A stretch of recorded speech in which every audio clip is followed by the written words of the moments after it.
Hi there. It's your second favorite DP right here, okay? No, that's Deadpool, you silly little Hufflepuff. Anyways, I'm gonna need you to shut up that pretty little mouth of yours and pay attention because the show's about to start, alright? And, I don't know about you, but I know who's my vote for sexiest ex-soldier turned pop culture show host. Alright, enough foreplay. Let's get on with the show.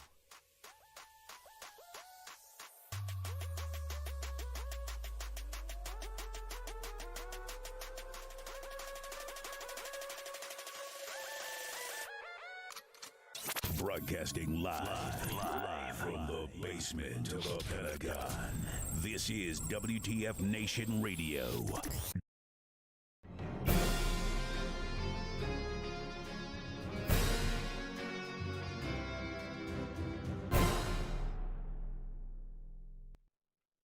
Hey, everybody. Welcome, one and all. Today is April 12th, 2022. This is episode 95 of Pop Culture Warrior. It's the show where I stay up to date on all the ins and outs of what's happening in pop culture, so you don't have to. I am CQ. As always, I'm your Pop Culture Warrior. And with me, as always, is our very own energy vampire, the man in the bubble, the voice of the unpop cultured. Ladies and gentlemen, let him slide in here, Mr. Radar. Hey, everybody. What's going on? Hey, what's buddy? up? Happy Tuesday, man. It's fucking Tuesday. I've been excited for this for a while now, for Tuesday. You love me some 95 episodes. Wow. Tuesdays. Oh yeah, we are hitting it hard. That seems excessive. That seems a bit much. That seems a bit Yeah, much. it seems like a little bit too much, guys. Yeah, I think we might have gone too far with it. We got too far with it, but that's okay. That's okay. If you see me looking around differently than usual, it's because I decided I'm gonna reconfigure the whole setup. I've moved monitors. I've changed where things are, where the camera is. So yeah, if you see me kind of I'm like weirdly glancing around, it's because I'm trying to remember where I put things. I moved my volume sliders and I moved my buttons. So yeah, At least you're honest about it. I'm always honest, man. To a Well, fault. but you know what I mean? Some people are like, they try to blame all their shit on like other things.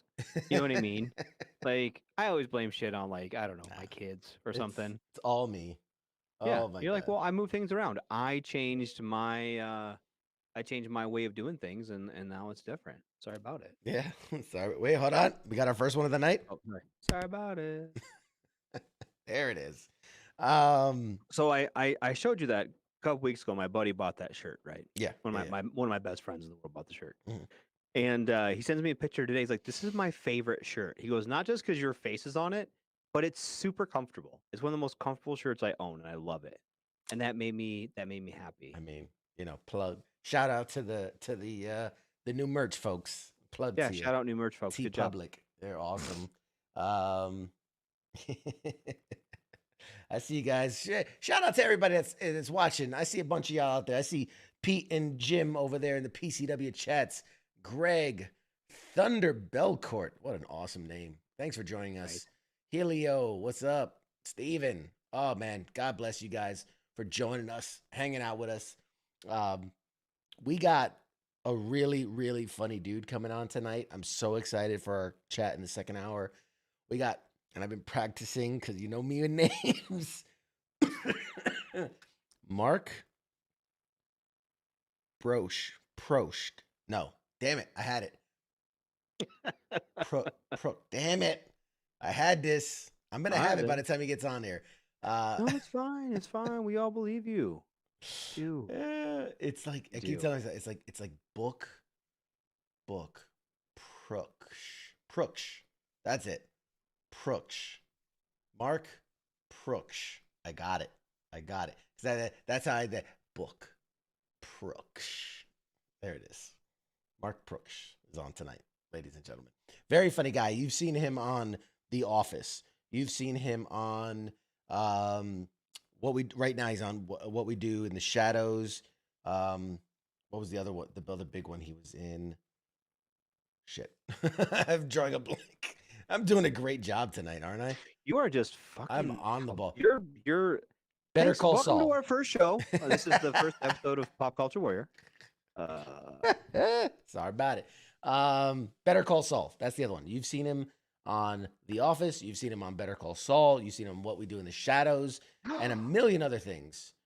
I heard a rumor about Better Call Saul. Oh, what'd you hear? That there's going to be some cameos in it. Did you hear that as well? Oh yeah. Yeah. Well, I mean, it's not a rumor. It's happening. It's confirmed. It's going down.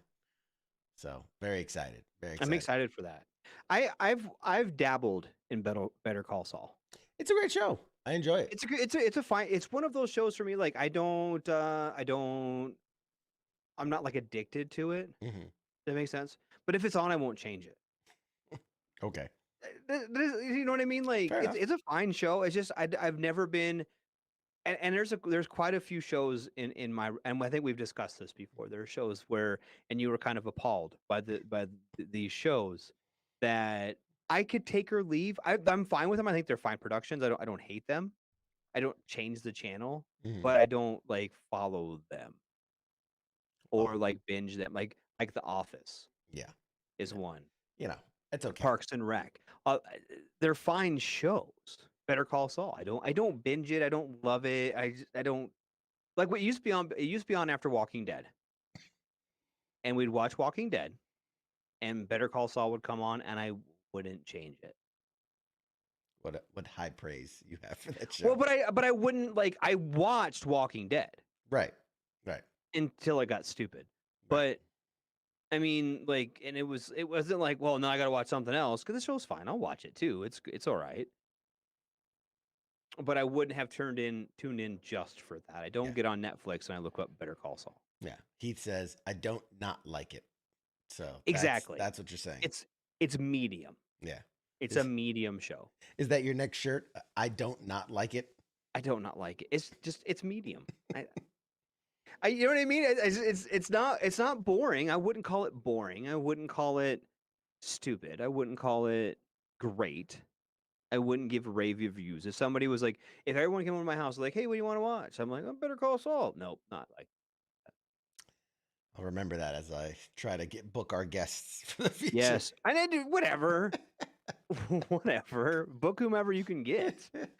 Nobody gives a shit what Radar thinks. That's why Radar doesn't have a show. But Joe just said, he hit something on the head, and I was going to say it too. Gilbert Gottfried passed away, and that's sad to me. Yeah. Oh. Yeah. That's that was surprising. Kind of came out of nowhere. Kind of like the what's his name? Danny Tanner. Mm-hmm. Yeah, that was a surprise. But the family said he's been battling an illness. They didn't say what. Yeah. They didn't say exactly what it was. But he died after a long battle with an illness. Right. Yeah. So it just wasn't as reported as. Yeah. It makes you, the question is like, was it like when you say battling a long illness, are we talking like cancer they never talked about? Or I mean, you see these older guys that like they get the flu, then it turns into like a pneumonia, and the next thing you know, they die. Like it's Yep, exactly. Did he get COVID and fucking get pneumonia or something and die? Yeah, exactly. And you never know. And long illnesses, it might have been diabetes or could have been heart disease or something like that too. I don't know. I've I'm never really, sure. Yeah, I've I'm never sure really these things thought of him as like a health nut. Yeah. You know what I mean? Yeah. But he's always been. He's one of those people that aged really well. I think. Yeah. At least in my opinion. Relatively. For a 67-year-old man, I thought he looked he really looked well. He looked mid. If you would just show me a picture of the dude and said, Radar, how old do you think he is? I'd have said early to mid 50s. I'm sure he would have been very flattered. Well. Yeah. I don't know how much work he did or how much working out he did. I don't know shit about his personal life. I will say, but and it's not for nothing, but I did reach out to him to try to get him on the show. He's not coming now. Jesus Christ. Too soon? I don't know. Too soon. Literally it wasn't coming before either. So. No, this is about this was early on. Because we're into year 3 now. This was like maybe 6 months, 8 months into us doing the show, where I think I had just gotten Louis Anderson, and had some other comedians, and I was like, oh, you know what? I'll try to get Gilbert Gottfried, especially because at the time, like it's kind of when he got like canceled because of the whole Affleck, from the Affleck gig and for saying the things he said, and so I was like, ah, man, he's probably not doing nothing. I could probably get him on the show, and yeah, not that like he said no, fuck you or anything like that. It's just it never happened. He just knew better. Never matriculated. Never. Yeah, exactly. And that's unfortunate because I think he would have really enjoyed us. Yeah. He would, especially if Louis would have, because him and Louis were kind of buddies, weren't they? Yeah, Kind of yeah, from yeah, what I yeah. understood. They came from that. They were kind, at least from the same. I'm sure when they were younger, traveling comedians, they They're were of the definitely- same era. Yeah. Exactly. And I'm sure, like, you always hear the stories of kind of like the late 70s, early 80s of those guys all kind of getting around and doing coke and and then an hour set. Yeah. So I'm sure they probably all hung out. Different times. Different times. Yeah, because the comedians don't do that now, obviously. No, never. No. Never. Hey, Mike. Jim says he always looked great, but even back when he did Problem Child, he always looked a little bit ill. Like I could see like he always it looked like he was on the cusp of being sick. I can see that. That was his look. Yes, I agree. I'm not going to argue that. Yeah. And we're not making fun. And in fact, part of what the family released, they even said, let's keep laughing. Like that's what he would want. Let's keep laughing. So well, I'm not laughing at the dude. I genuinely feel bad for him and his family, and it was kind of a sudden. Yeah. Well, and especially lately too, we look at people like Chuck Norris or Betty White or Charlton Heston. We got all these guys who are like old. Real old. They're real old. Yeah. The Queen's what, like 130 or some shit?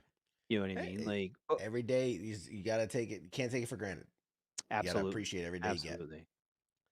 So I'm gonna do that by drinking my Diet Mountain Dew. Yeah, there you go. Jim says the most famous person with the most annoying voice is Bobcat Goldstein. Yeah, Bobcat has a very he had a drug problem. I was gonna say a very unique sound is what I was gonna say. Oh yeah, he had that too. He had that too. He did not have that. Yeah, he did not. He also did not have a drug problem. I mean, well, yeah. Anyway. Anyway. Moving on. Very excited for our guest, the second hour, Mark Proksch. Actually, you know what? On that note, while we're and I'm going to go down a little bit of a rabbit hole here, and you can stop me if you want. Hold on. But we talk about people like Chris Farley or Bobcat or there's stories that there used to be quite a bit of drug and alcohol issues in Hollywood, right? But how many people have we had on that have talked about their struggles with that and how they're staying off it? Mm-hmm. I mean, genuinely, and there's a lot. I mean, look at Lindsay Lohan, who's been back and forth on it, and there's a lot of big celebrities and not so big celebrities have really come out and been public about their struggles with it and their desire to get and stay clean. Yeah. And so I wonder how much of that is kind of that was spurred on by people like Chris Farley. I mean, yeah. I mean, you know what I mean, you look at somebody who from the outside looking in, right, had the world by the balls. He was super popular, doing really well. All of everything he touched turned to gold, kinda, and rode the wave of like, fuck it, I'm gonna do coke. I mean, there's a bunch of them though. There was John Belushi, Chris Farley. Was it one of the Coreys? Corey Haim? Sure. One of the Coreys. Like all these guys that were just like. And there's more that we can't even fucking pull off the top of our head. I mean, when a lot of that was when we were quote unquote kids. I didn't really give a shit. Even when Chris Farley died, there was other people that kind of died around that same time too. I don't. Yeah. Whatever. They were names enough to be on television. They were names enough to they kind of know about. But now we've got these dudes guys and gals both. It's not fair to say one or the other that have kind of been like, fuck it, I am done being drunk and high, and I want to be around for a bit. I don't want to Chris Farley it. Yeah. So people Charlie Sheen it, man. Yeah, people want to live. Not everybody can survive on Tiger Blood. Towards it's changed too, because when fucking Belushi pounded that bottle of Jack Daniels in Animal House, and he was real Jack. It wasn't like the fucking fake shit. It was real ass Jack Daniels, right? He pounded that. And everyone's like, "Oh shit, he did it!" And he like kept acting. It was great. Like, and then we look at like Charlie Sheen and his like pie plates full of blow, and people are like, "No, it's not cool anymore." You know what I mean? The attitude towards it has changed. Different era. Yeah. Yeah, Different time. exactly. And they've grown up. So I'm happy to see that. Okay.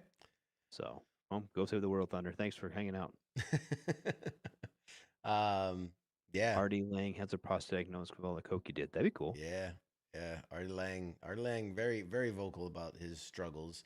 And yeah, Steve-O should have died 10 years ago. Fucking All the heard stuff that. he's done. Yeah. Yep. But these guys, you know, they learn to clean their shit up and try to make a I'm gonna say this though about Steve-O. yeah. Half the shit he did to get famous, you could have conned him into doing it if he was fucking not high on something. Just saying. Oh, hey, tie a fucking bottle rocket to your dick. No. Give me fucking 5 shots. I'll do anything. But you do it sober? No, I fucking put a bottle rocket on my dick. That sounds dumb. Just saying. Oh, you want to stick a car up? You want to stick a toy car up my ass and then send me to the fucking doctor? Yeah. Give me liquored up and we'll see what happens. Hey, $20 is $20. Yeah. Except for it was probably 20 grand he made up that stunt alone. Yeah. Or more. Sure. Those guys were that they got rich by doing dumb shit. Yeah. Yeah. Just saying. For sure. So Yes. I'm disappointed, In me? and you know where I'm going with this. Possibly. Our friend Mr. Radar here, this guy, this dude hasn't seen Moon Knight yet. I have not. He has Moon Knight not watched episodes 1 or 2, No. and I'm very disappointed. I'm not mad. Episode 3 comes out tomorrow. I'm not mad. I'm just disappointed. You know what? You can say that if you want, but I should going on. Shit going on. In about an hour, you're gonna have nothing to do. Fire mitigation. I had to go to a soccer tournament. I had to sit in a soccer tournament in a snowstorm. In a snowstorm. I had to I had to go to work.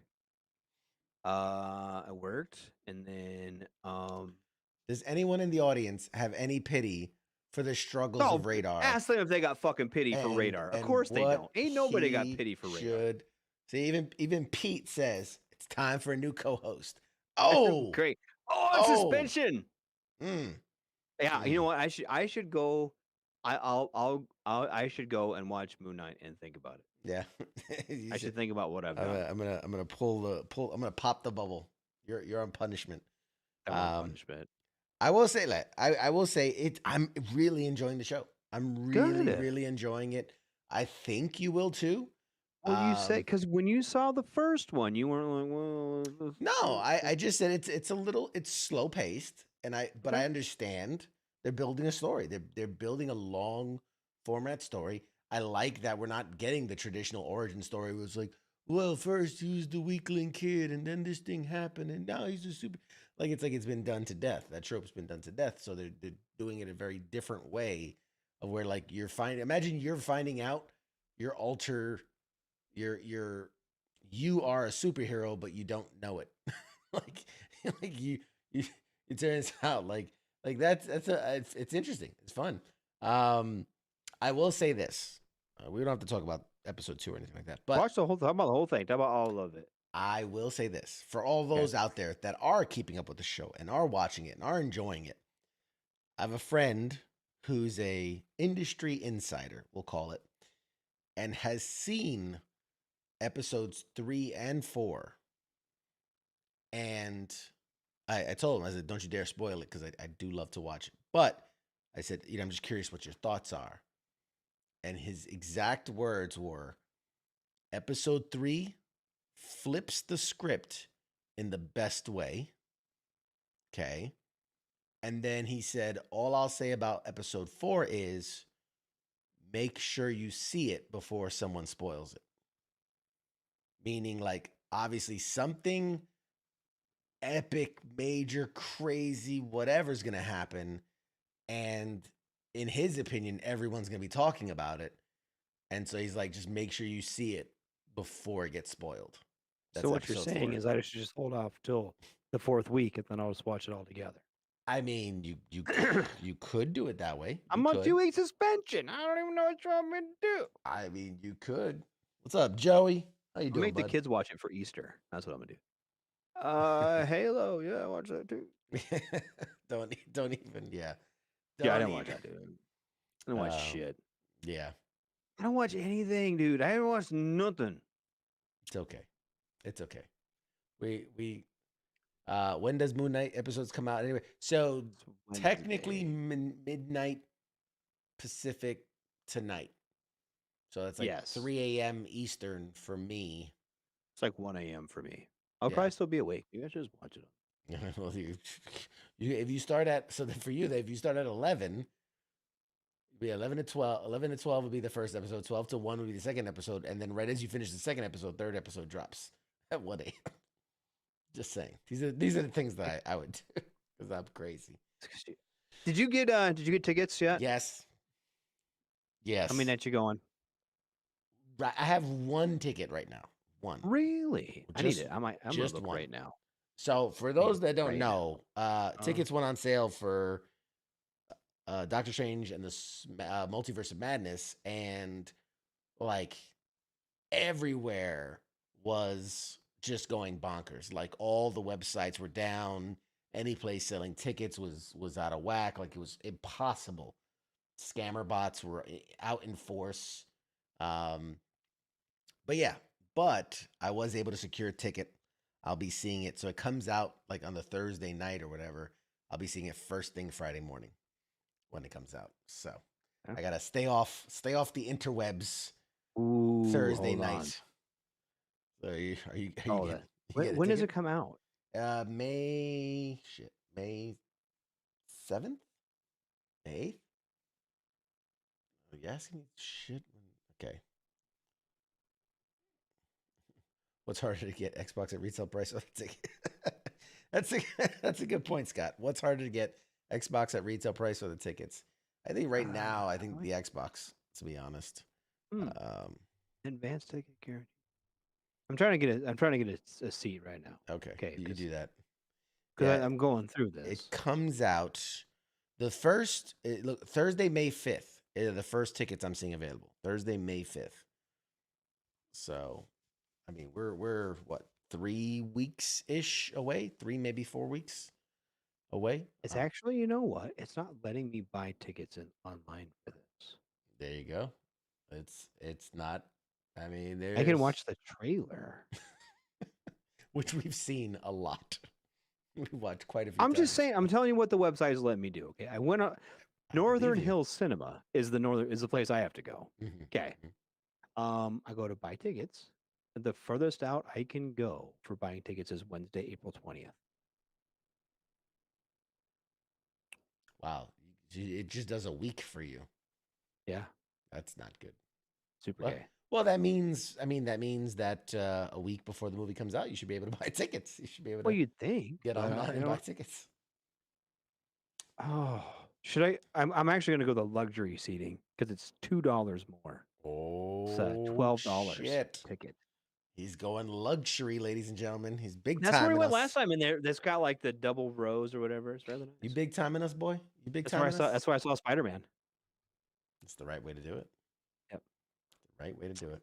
I can't. I was gonna order tickets, but I can't. Huh. So sad. So sad. So speaking of movies, Yes. and this will be the last time I talk about it, just because won't. No, it will be. Because No, it's fine, dude. Morbius. Oh, I can buy tickets for Morbius. oh. They should be giving you money to go see Morbius. That's what I've heard. So Not just from you either. Someone else was saying it too. It was fucking ridiculous. So here's your here's your sign. Well, in the history of Marvel movies, and now I'm not just saying Marvel Studios, I mean any Marvel property, the biggest drop off from week 1 to week 2 in the box office, the record holder is X-Men Dark Phoenix, which came out not too long ago. it had a 72% drop at the box office between weeks 1 and 2, which is astronomical. It is a ridiculous amount. Now, Morbius is the new record holder because in its second week, it dropped 74%. No way. Week 1 to week 2. Now, that is a massive amount of money. Massive. Wow. If you make 300 million, week 1, and then come in under 100 million week 2, that's pretty bad. That's pretty bad. atrocious. Yeah. So, I mean, don't get me wrong. They're going to be crying into their hundreds of millions of dollars when it's all said and done. Yeah, but But here's what they're doing. Mhm. Here's what they're doing. Is okay. You can do that once. You can do that once. Okay. The next time they try to bring on a fucking film. You see what I mean? You see where I'm going with this? You have a flop that big after such a success in Spider-Man No Way Home. Again, 2 different studios, but yeah, I see your point. Ish. Yeah. Okay. Mhm. And then, because they're very much riding off the coattails of Marvel. Oh, absolutely. Sony is Absolutely. 100% Off Spider-Man, but yeah. Spider-Man, but the whole genre explosion, Mm-hmm. right? And having a Marvel character that they happen to own, right? Sure. And so you can do that. Sony Pictures can do that. They can do it once. Before the next time it comes out, people are going to be more cautious of it. While I hear you, I don't necessarily agree. Really? Because Sony has also released 2 Venom movies that were were they worse than Morbius? Oh, no, by no stretch of the imagination. Exactly. But Spider-Man 3, the original Spider-Man 3 was pretty bad. Mm-hmm. And they rebooted it, came back again. And then The Amazing Spider-Man 2 critically was pretty bad. But critically was bad. Box office wasn't as horrible. Yeah, it wasn't. Yeah, the box office wasn't bad, but critically it wasn't. It was kind of lauded. Just saying. Fox did 17 X-Men movies, no matter how bad they got. Right. They just kept pumping them out. Fast and Furious movies keep coming out. But I'm just saying, like, when it's coming to this right now, when you've got such competition between real Marvel and DC, and Sony dipping their toes into it, you know what I mean? It's kind of like, I don't know, dude. I hear you. It just seems to me that there is enough competition. There is enough people on. Okay, inflation's at like 3,000% right now, right? Yeah. Okay. People are having more and more trouble affording the basics. Okay. So if you and granted, it's what, $25 or something for me to go to the movies. Okay. 22 in tax. Okay. And then you got popcorn and all the other shit. 25, 30, $40, right? We'll say 40 by the time it's all said and done. Sure. Okay. Sure. Now, if I'm kind of being discretionary with that spending, I'm not going to be as liable to go drop that money at a questionable film. And I think there's a lot of Americans like that. And I know that the Asian market's big and everything, whatever you want to fucking say. But what I'm saying is, you keep putting out fucking garbage, people are going to quit going to your films. I mean, that's the theory. Yeah. That's fact. That's the reason that Marvel was, or Disney has been able to buy all these fucking other properties up, because they haven't been as successful. If they were successful and raking in fucking money hand over fist, they're not going to sell. It's true. That's economics, right? That is fair point. Fair point. So, Greg said this may have popped their comic book bubble. It's too saturated and they keep taking a loss. I don't disagree with you. While Greg, I agree with you. It is an L for them, and it's going to go down in history as one of their biggest L's. I don't necessary, and the market is saturated. It is saturated.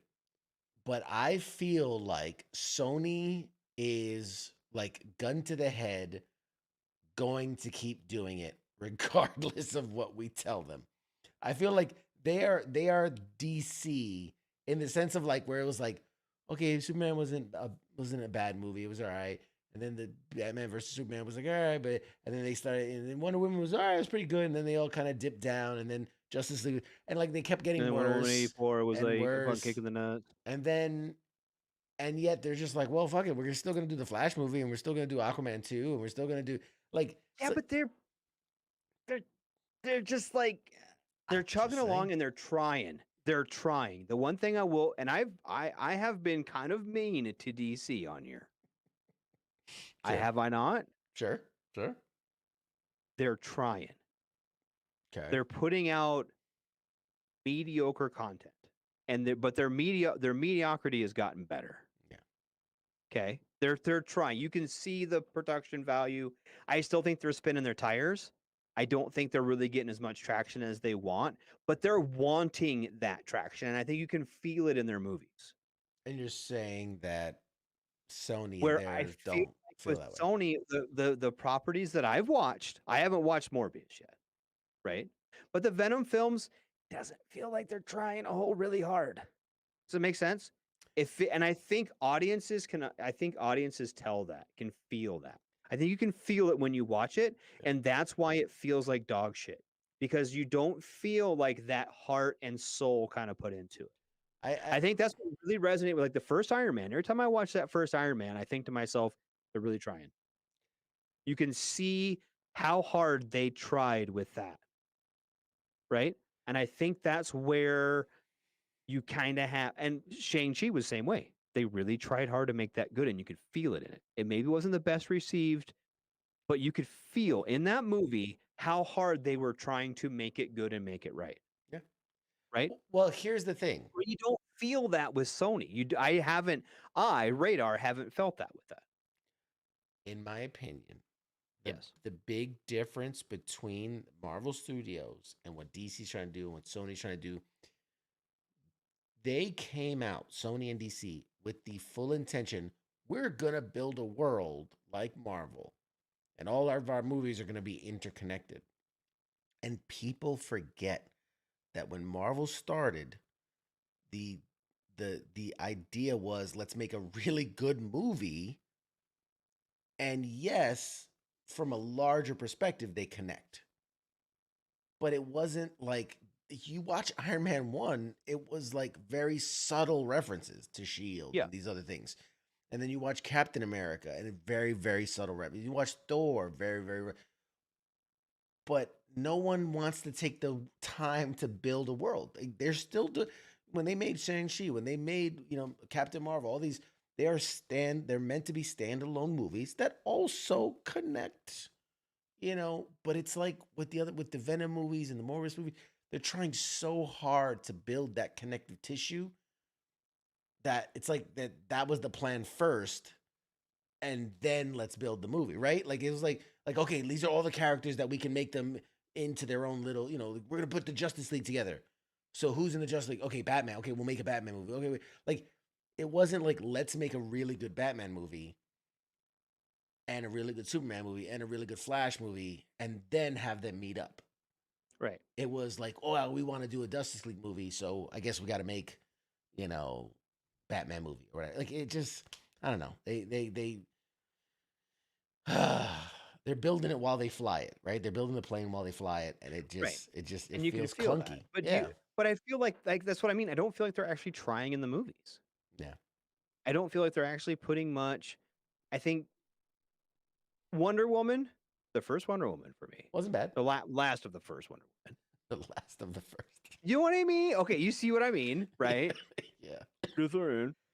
Like that was good. That was a decent movie. It was Wasn't bad. fine. Yeah. Good. It was a fine film. And I think that do you think they did that on accident? Do they made it? And then when the Wonder Woman 84 came out, they're just like, fuck it, throw some shit together. These fucking idiots will watch it. Like, that's kind of where I'm at with that. We don't talk about Wonder Woman 84. No, we should 84. not. WW 84. We don't talk about it. Just Pete wants to know if there's any news on Top Gun. No news. Just that it's scheduled to come out. Yeah, it's scheduled to come out soon. Let's see. Let me check if they've moved the date since the last time I checked, because it's on the coming soon in the May 27th. in Northern Hill Cinema. May 27th. It's on there. Yep. So that's the end of next month. End of next month. What about the Bob Burger movie? Bob's Burgers. Bob's Burgers coming out. That was a surprise to me. Didn't see that one coming. No, but I'm excited for that. That's actually a show I don't hate. Bob's Burgers. I don't hate that show. There's the thing I don't. It's just hard for me to watch it because the same dude is Archer. So I think Archer, and then I look and it's not Archer. I'm like, come on, dude. Yeah, that's how voices. You can't work. voice over two things that are that close. Sorry about it. Without you gotta love. That's H. John Benjamin too, the guy that does the voice, and like he doesn't change his voice at all. Like most voice actors try to like go higher, lower. It's just, and then he talks, and that's him. And then he does it. He talks, and that's Archer. And then he talks, and that's it. Like, there's no change of inflection, change of tone, cadence, none of it. He's just like, it's fucking Archer, dude. Yeah. Sorry about it. Like, I think this is how I talk. This is how this character talks. That's how I fucking talk. Yeah. I think I saw a thing where he's like, yeah, I don't change my voice. He goes, just with Archer, I just end up yelling more. It was like, you know, and with Bob, he's like, I'm just usually just kind of depressed all the time. Like, all right, kids, let's go. But yeah, here's a fascinating thing.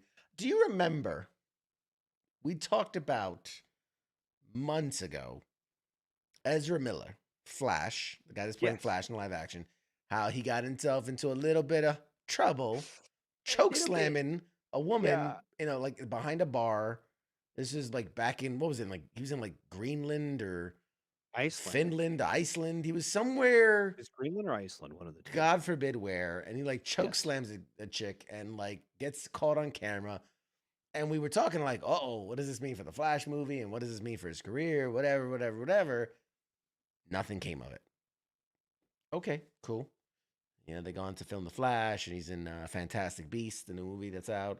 And, well, apparently, Mr. Ezra Miller hasn't learned his lesson and has decided to take it up to the next level, because he was recently, let's see where this was. He was in Hawaii. He was in Hawaii last week, and apparently police got called to a bar because there was an altercation.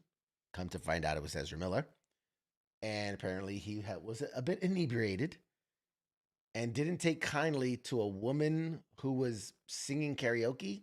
So he like ran up and like grabbed the thing away from her, which constitutes assault. I mean, just by definition, he put his hands on someone, whether, you know, he was meaning to hurt them or not. And then later in that same little kerfuffle, he got into it with a guy that was playing darts. So police get involved. He gets, you know, dismissed, whatever. And then hours later, he is arrested because he broke into a couple's room and threatened to burn them. I don't know. And by the way, he came in through the window. So he burst into a couple's bedroom through their window and threatened to burn them. Yeah.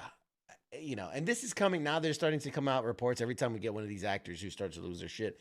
You start to get all like the reports from set that nobody ever wanted to talk about, but once they get in trouble, everybody starts talking about it. So apparently, an insider has revealed that Miller has had frequent meltdowns during the production of The Flash, quote unquote, losing it on set, but not getting violent, just, I guess, throwing a temper tantrum. So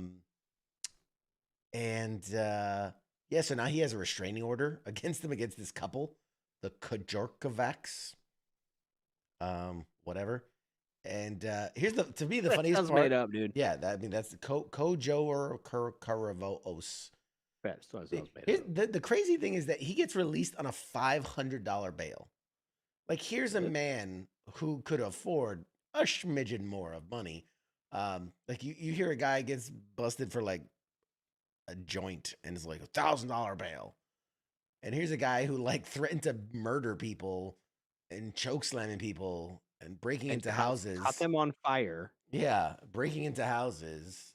He was picked up Little on B&E. disorderly conduct, harassment, and then obviously breaking and entering and all this other, and he got out on $500 bail. But you know, it is what it is. But anyway, all this to say, an industry insider has reported that Warner Brothers, the company that's backing a lot of his movies, Flash, Fantastic Beasts, had an emergency meeting about the actor's future with the company. Wow. So it seems like his actions are starting to catch up with him, which is sad that it had to take multiple, but Craig, I still like him more than Morbius. That's funny. You guys are funny, man. You guys are funny. Yeah. So I highly doubt this is just from an outsider's perspective. Again, I don't know how these things work. I would be shocked if they pull the Flash because of all this. Now, they might say like he's done after this. Yeah. But I can't imagine they poured a lot of money into making this thing happen, and it's all done minus visual effects. So like imagine you're Warner Brothers, man. What a pickle to be in, because you're like, well, everyone's gonna hate us if we release this movie, and the people might not even go see it because of his behavior. But at the same time, it's like we can't not release it. Like, what do you do? If the Mandalorian is fired, so should he. Yeah. I mean, that's a fair point. Mandalorian got fired. Just the chick, right? Chick girl. Right.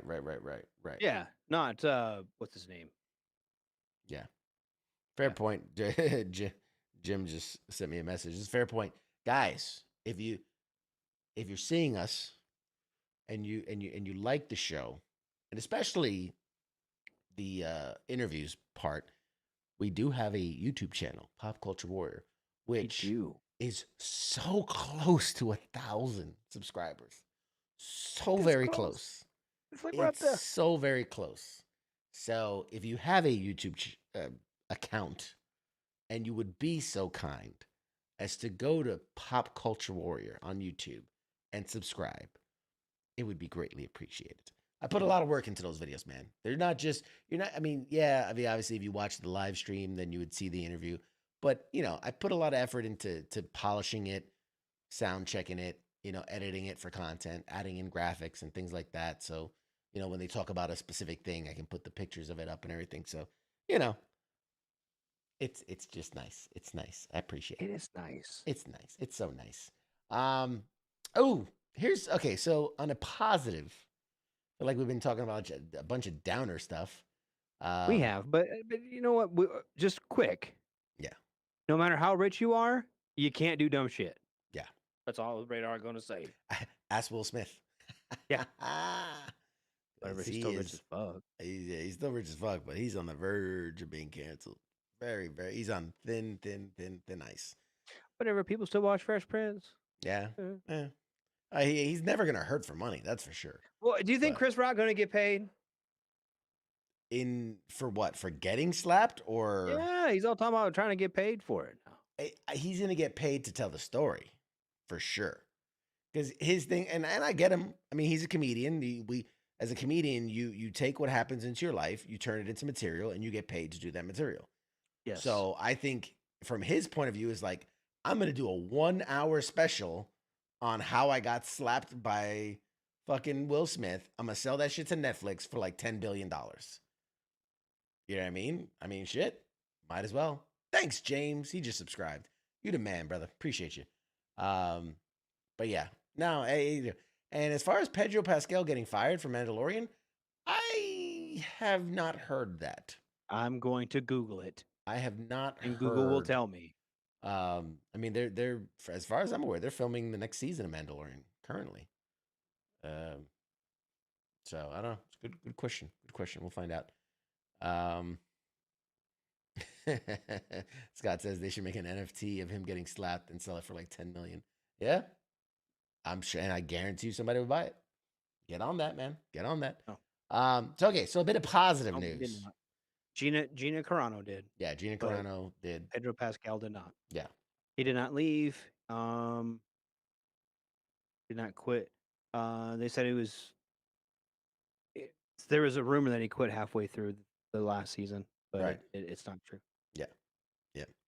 He's making movies, man. He just made a movie with Nick Cage, which looks Yeah, really I saw funny. that. I kind of want to see that. It looks funny. It's and apparently it's like 100% on Rotten Tomatoes with the undeniable weight of unmeasurable talent, something like that, a massive talent.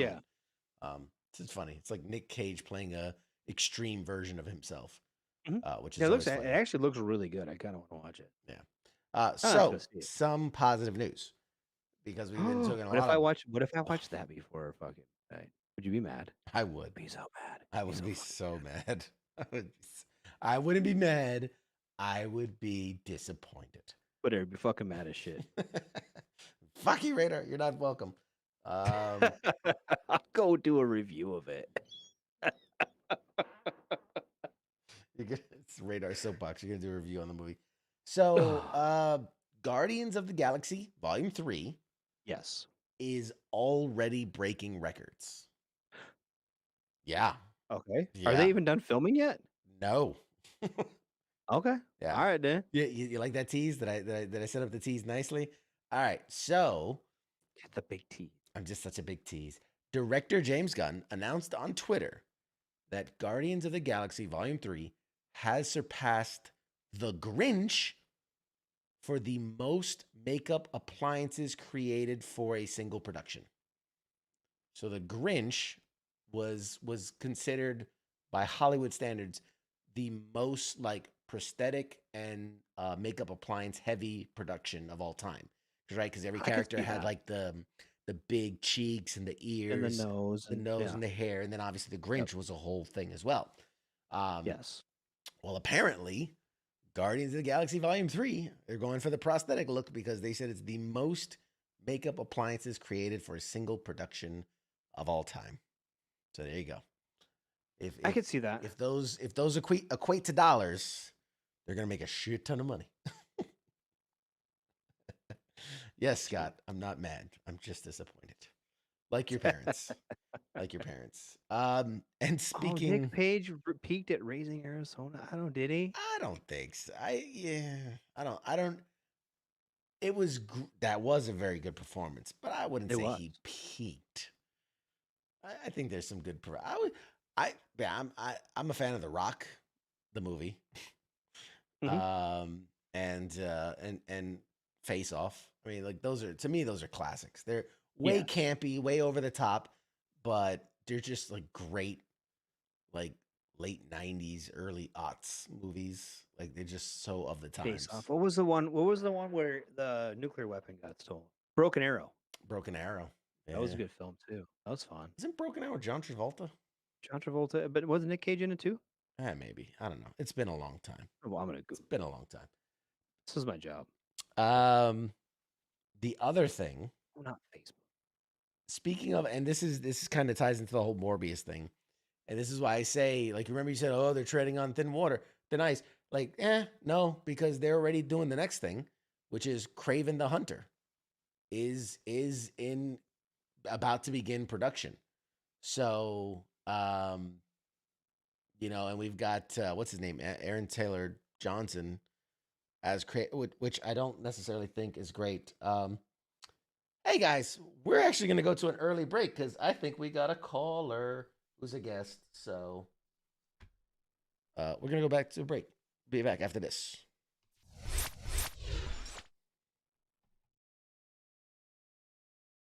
WTF Nation Radio. WTF Nation Radio.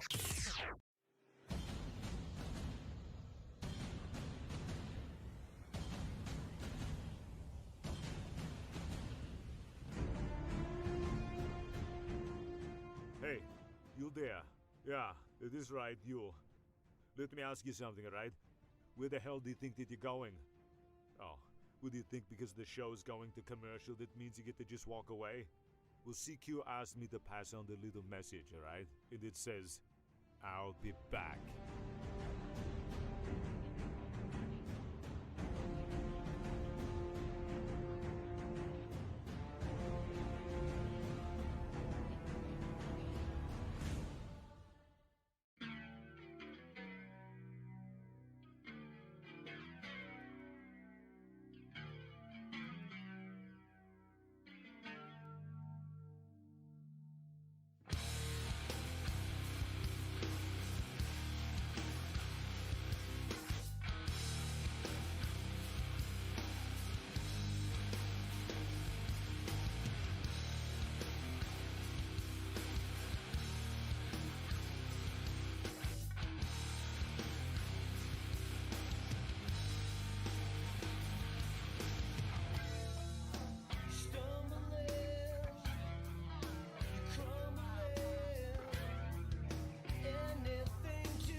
So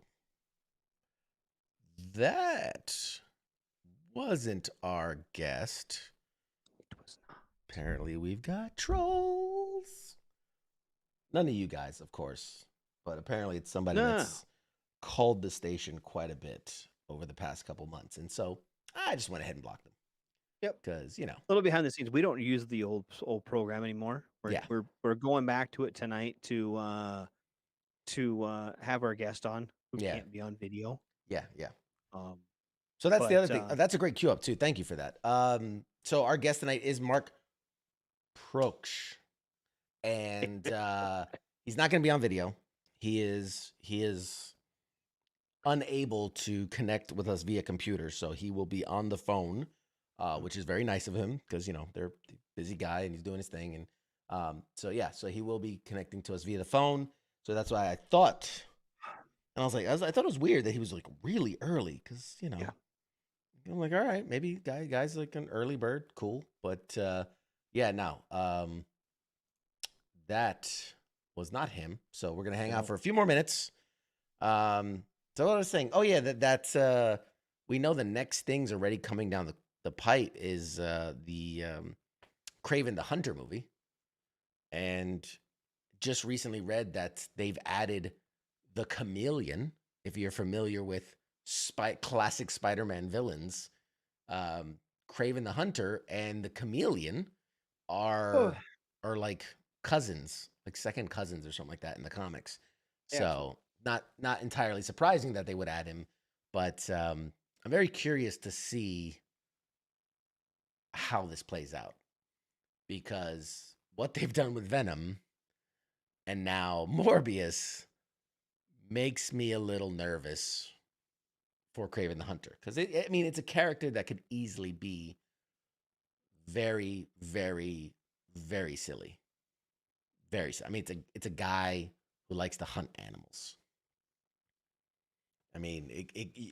If not done correctly, I'm a guy who likes to hunt animals, so there's that. there is that. Yes, there is that. But yeah, I'm just saying, like, pew, bye, dear. I don't know what to tell you. Like, I don't know what to tell you, man. I don't know what to tell you. We will cut to break here in a minute or two. Especially 'cause, mouth doesn't match the words. mouth doesn't match the words. Must be on the stream Oh, somehow. oh. Sorry about What that. did you did? Sorry about it. Watch us on YouTube. Yeah, Watch us on YouTube YouTube. don't do that. YouTube tends to Subscribe Twitter. to CQ's channel on YouTube.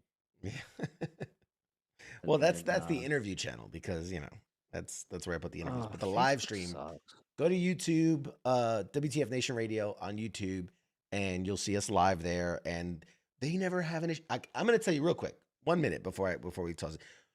I have a plan. I'm going to rebuild my computer. I'm going to take some pieces out.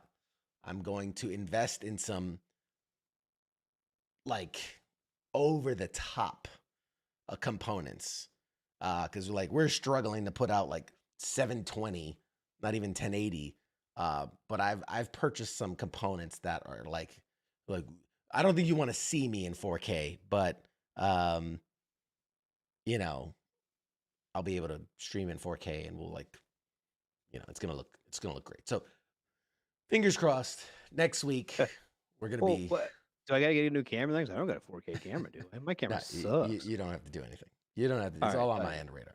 As always. My camera sucks balls, dude. I think my camera is like one step up from a VCR recorder. I will take care of you, buddy. I'll take care of it. But all right. With that, I think 5, 6, 7, 8, 9, 10. Yeah, I think we can. You gotta get the RTX, dude. You laugh, but I think I'm running like an RTX 3080.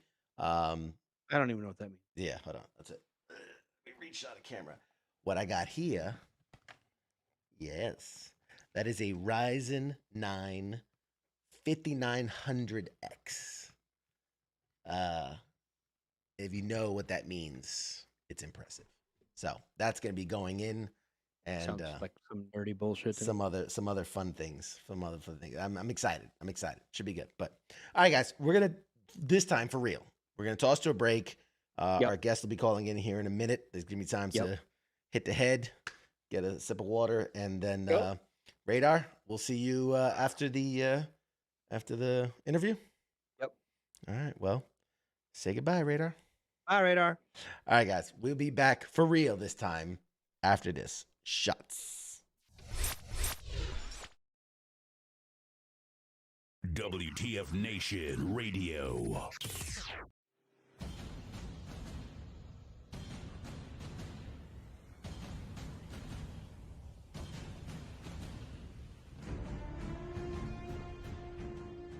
Hey, you there? Yeah, it is right, you. Let me ask you something, right? Where the hell do you think that you're going? Oh, what do you think because the show's going to commercial that means you get to just walk away? Well, CQ asked me to pass on the little message, alright? And it says, I'll be back.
I stood there in that middle of church with a bottle of gin in my hand.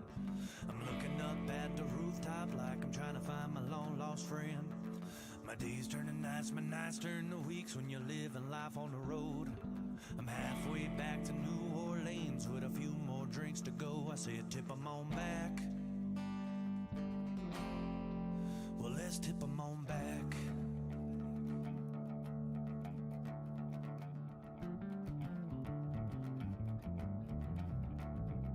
I finally made it back to Bourbon Street, picking some of them old night bars, hoping I could find myself playing music on my guitar. For the kid around, they all shouted out as the drinks began to flow. I pulled out that old guitar, then I showed them how to do-si-do. I said, tip 'em on back. Well, let's tip 'em on back.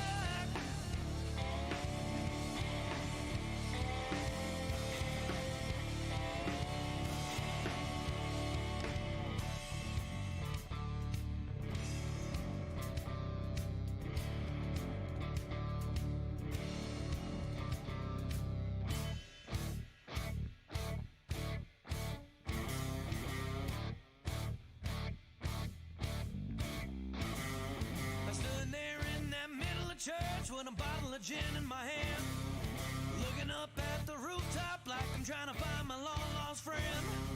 Days turn to nights, but nights turn to weeks when you live a life on the road. Halfway back to New Orleans with a few more drinks to go. I said, tip 'em on back.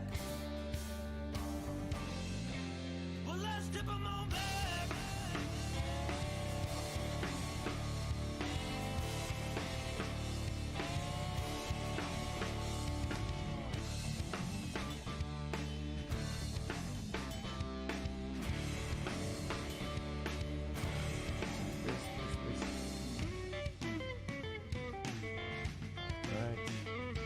You're listening to the sounds of WTF Nation Radio.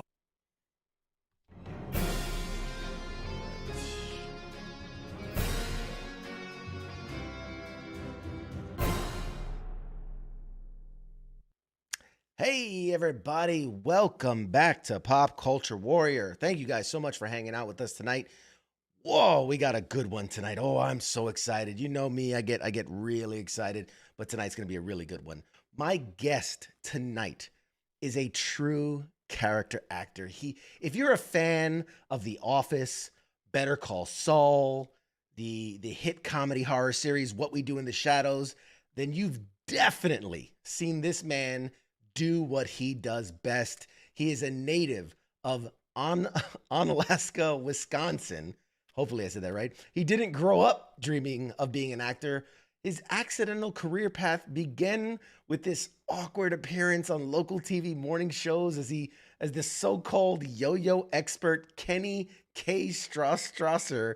And we're gonna dive into it. I'm so excited to have this conversation. Everyone, please give a super warm welcome to our guest tonight, the amazing Mark Proksch. Yay! Hey, Mark. How you doing, buddy? Good. Thank you for having me on. I really appreciate it. You have no idea how excited I am and how excited the audience is. I honestly, I am a big fan. I've seen you in so many different things. So the opportunity to get to talk to you tonight is one that's warming my heart. But the fact that you take the time to be here is great. Right out the gate, I'm going to ask you the same question I ask everybody.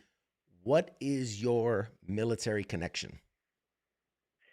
Yeah, I like a lot of people, I have, aunts and uncles and grandparents and great-grandparents that have served. And so, my wife and I, though neither of us have served, are in a position where we can help out a lot of people through different charities. We do the Gary Sinise Foundation, and we also do the Wounded Warriors that we give to. And like I've mentioned in the past, it doesn't matter what side of the aisle you you sit in, I think it's really important that we support those who support us, and the military absolutely supports us. Whether it's during peacetime, which we're in a brief moment of, or not. We're always so damn lucky to have the best military in the world. Oh, that's I appreciate that. Thank you on behalf of all those out there. I appreciate that. Man, there's so much to get into and so little time. So uh, before we start talking about the acting and all the different shows you've been on and things, I want to get to know you a bit better. You know, this is a show about pop culture, right? We talk about Marvel and Star Wars and all these different things. I'm curious, what are you a nerd of, right? Whether it, history or music or where does your nerddom lie? I am a big nerd of music and movies. And so I grew up, I mean, you mentioned Star Wars. I mean, that was my Luke Skywalker, like so many kids. And, it then became show was something I was very much into. And as I've gotten older, I've really explored more of, the music side of things. And I've been so lucky to be able to meet some of my heroes musically. And it's something that I'm not really in that world. Like, I'm not a musician. I wish I was. Right. But I've tried several times throughout life, and it just didn't work. But yeah, I mean, I like digging and digging and digging for obscure bands and obscure songs and the like. And as far as movies, I mean, gosh, I think I could, go on for hours talking about movies in the 70s and 80s, and not so much nowadays. I feel like the movie business has dropped off the face of the earth with streaming that's come along. It's so strange now that you mostly watch movies in your house as opposed to the theater, which is too bad. It's almost robbing the gravitas away from the movie industry. Yeah, that's a valid point. Valid point. They wow. Music was a surprising answer. I like it. I like it. We're already learning more about you, Mark. That's a great answer. Um, Yeah, I can go on a long tangent about obscure odd music, which I've done on what we do. right. It's an area that I love. Oh, that's awesome. That's awesome. But we're gonna have to have you back another episode. We'll do a whole music. We'll do a whole hour of music. But Yeah, I'll really bore your listeners at that point. so now I know that acting wasn't something, like, because you hear these people that are like, I'm in the business now, and I started training at 3. I was doing pageants, and then I was doing, I was booking my first gig while I was in high school, and this and this and that. That wasn't something that was on your radar, really. So tell us a bit. I mean, who was Mark? Who was young Mark? What was you like? What was going through your head at the younger age? Yeah, I mean, the only thing going through my head when I was younger was, basketball and baseball, and then watching football. Okay. That's what I loved. I mean, basketball was my big sport, and yeah, I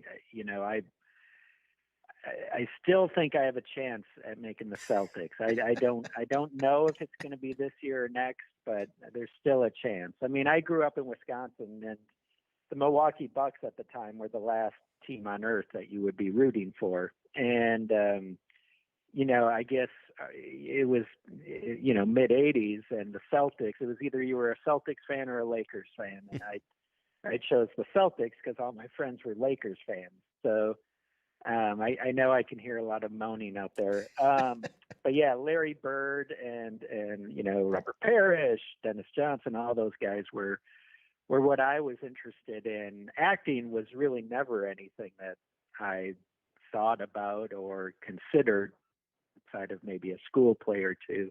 Right. And I didn't go to, college for that. And I didn't participate in any college theater at all. It was something that I just fell backwards into. But I was always really into comedy. I was always a big comedy nerd. And I would sit and watch, Fernwood Tonight and Saturday Night Live and SCTV on reruns on TV Land or Nick at Night, which Right. is what it was back then.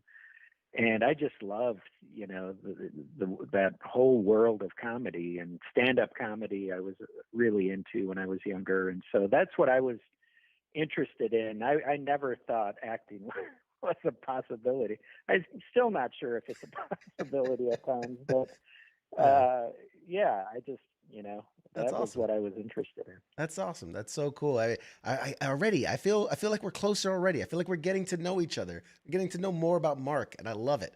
As I mentioned in the intro, as I'm digging in and learning about your career and kind of how you got started, obviously the big starting point was K-Stress.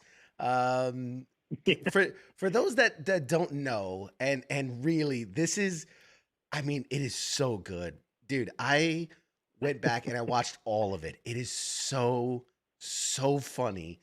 Can you explain to the viewers at home what K-Strauss is and how that came to be?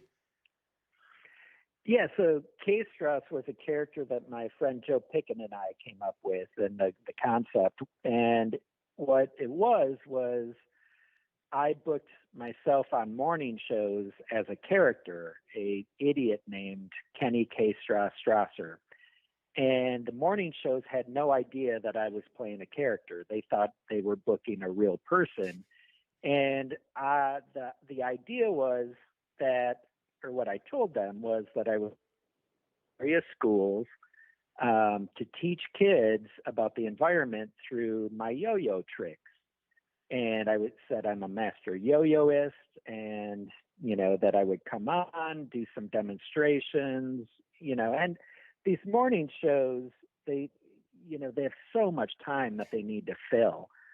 And the idea to them of someone coming on talking about a hot button issue like the environment, Mm-hmm. who can do yo-yoing and is visiting area schools, it was just a no-brainer for them. And then once I got on, well, I can't yo-yo. I mean, I don't really like yo-yoing even, and so I would sit and talk about how awful that this character's life was, or about just he was very socially awkward and inept and just kind of off, like a kind of a lovable weirdo that you would meet at the grocery store in line at the DMV. And yeah, so once I got on and started basically tanking the interview, you could really see the deer in the headlights look in their eyes, trying to get me off the air as quickly as possible. Mm. Oh, it's for those that love like the Borat stuff and the Ali G stuff, and like this is that, but even like I don't know, I don't know how to put it into words. It's so raw and so uncomfortable and so awkward, but in the best possible way. I highly implore everybody, go out there, go on YouTube, find it, K Strauss, and oh man, it's so good. One of my favorites. Yeah, is, the idea go ahead. was. Oh, go ahead. No, please, you. No, I was just going to say the idea behind it was, I'm the idiot in the interviews. It's not the people, it's not the news anchors or anything. And that's one thing that I've always been proud of, is I didn't make them look like morons, really. Right. And so it's very, user friendly in that way. It is awkward. Yeah. You're not making them the butt of the joke, right? It's yourself. You're embarrassing yourself on public access and like these morning shows, and to be honest, like it's not like you went on like the Today Show or Good Morning America. These are smaller No. local town things, and man, I love when you do the demonstrate, like you go to do the demonstration, but like the yo-yo falls apart, And or at one point, you're talking about like, oh, all the drugs I was doing and the women and the gambling and like, like the idea is that Right. you're about to tell kids about recycling. You're like, I was on death's doorknob. Yeah. Like, it was so good, man. Like, I give you so much respect because, not as a trained actor, not as a improvisational specialist, that you're just a guy and you're like putting yourself on camera on live TV with God knows what's gonna happen. And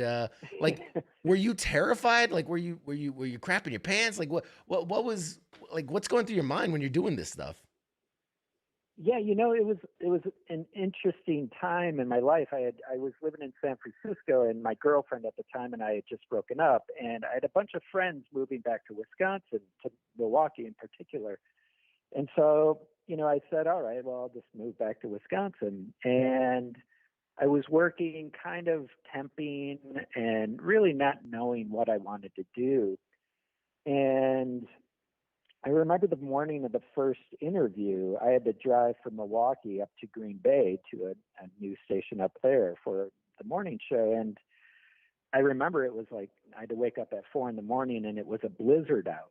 And I just remember lying in bed thinking, no one would blame you for not doing this. Like, my friends were all excited about it and everything. And I was just like, you could skip this and it'd be fine. But then the other thought popped into my head, and which was like, and then what? Just keep temping the rest of your life and sitting around doing nothing and just talking about these ideas. And so I hauled my lazy ass out of bed and did it. And that first one, as long as I'm playing a character, I really just don't get that nervous about it, because I feel like if I'm this idiot, they have at least something to tell their friends about. Like, oh, I met the biggest dummy today, or you wouldn't believe what this moron that I interviewed. And I always pictured in my head, which would almost break me on certain interviews, which was thinking of some farmer watching the morning news and seeing this idiot and just being like, Martha, you got to come here. There's a moron on TV. That makes me laugh. That idea makes me laugh really hard. But yeah, as long as I'm in character, I don't get too stressed. Yeah. And I wonder too if there's something about it's like I'm not doing it. Kenny's doing it, right? If it goes 100%. badly, it was Kenny that had a bad day. Like, it wasn't Mark, it was Kenny, right? Totally. Yeah, like I know they think this guy's an idiot, but they don't think I'm an idiot. Right. So, it's that type of thinking. Yeah. Insane thinking that you put in your head, I guess. Yeah. And that works out to being an actor quite well. Which, speaking of which, and I know there's a kind of a roundabout way from how we get from Kenny Strauss to this, but you end up getting a recurring role on The Office. You do 19 episodes total as Nate. Like, when because I know it was through a connection that happened, but it's because of what you did as Kenny that you get this role as Nate. And I'm curious, when you get offered this role, at that point, do you realize like, oh, like maybe acting is the thing I'm gonna do? Like, was that when it came into you? Yeah, totally. Growing up in the Midwest, it's not like you grow up and think, well, I'm going to go Hollywood and become, an actor. Like, at least not in my family. We didn't think anything like that. And, I think that a lot of the people that do think that, they end up kind of nowhere out here. I think it's the people that kind of just do stuff on their own and get some eyes on it. I think you have a better chance and more, a better opportunity for success than just coming out here straight away. And so but that said, I got very lucky. The K Strauss appearances blew up online, and people started watching them, and the writers of The Office started watching them during their lunch breaks, and they they were saying like, well, we should get this guy to come onto the office, and they couldn't figure out who I was though, because I had taken down all my information, because I really wanted people to think it was this guy was real and everything. Right. And it was my now wife, who was a writer on The Office, that figured out who I was. And she had only started there a few, like 3 or 4 weeks before the K-Straw stuff blew up. And so, yeah, I mean, me making a jackass of myself on a morning show got me a career and a wife. So not too bad, I guess. Which one's better? Which one's better? Brownie points. Yeah, I mean, obviously the wife. There you go. Good answer. Good answer. And to everybody that's watching right now, a lot of people are, giving you props and saying they love you on What We Do in the Shadows, and you're the favorite vampire. Wow, that's so nice. If you guys have questions for Mark, go ahead and put them in the chats, and we'll get to them as we go through this, as always. Moving on. So you did 19 episodes of The Office, or you appeared in 19 episodes. Do you have any favorite moments with the cast, or any crazy antics that you were part of behind the scenes on your time during The Office? Yeah, I was a member of that. That show was just so iconic, and young people are coming to it again, which is really interesting.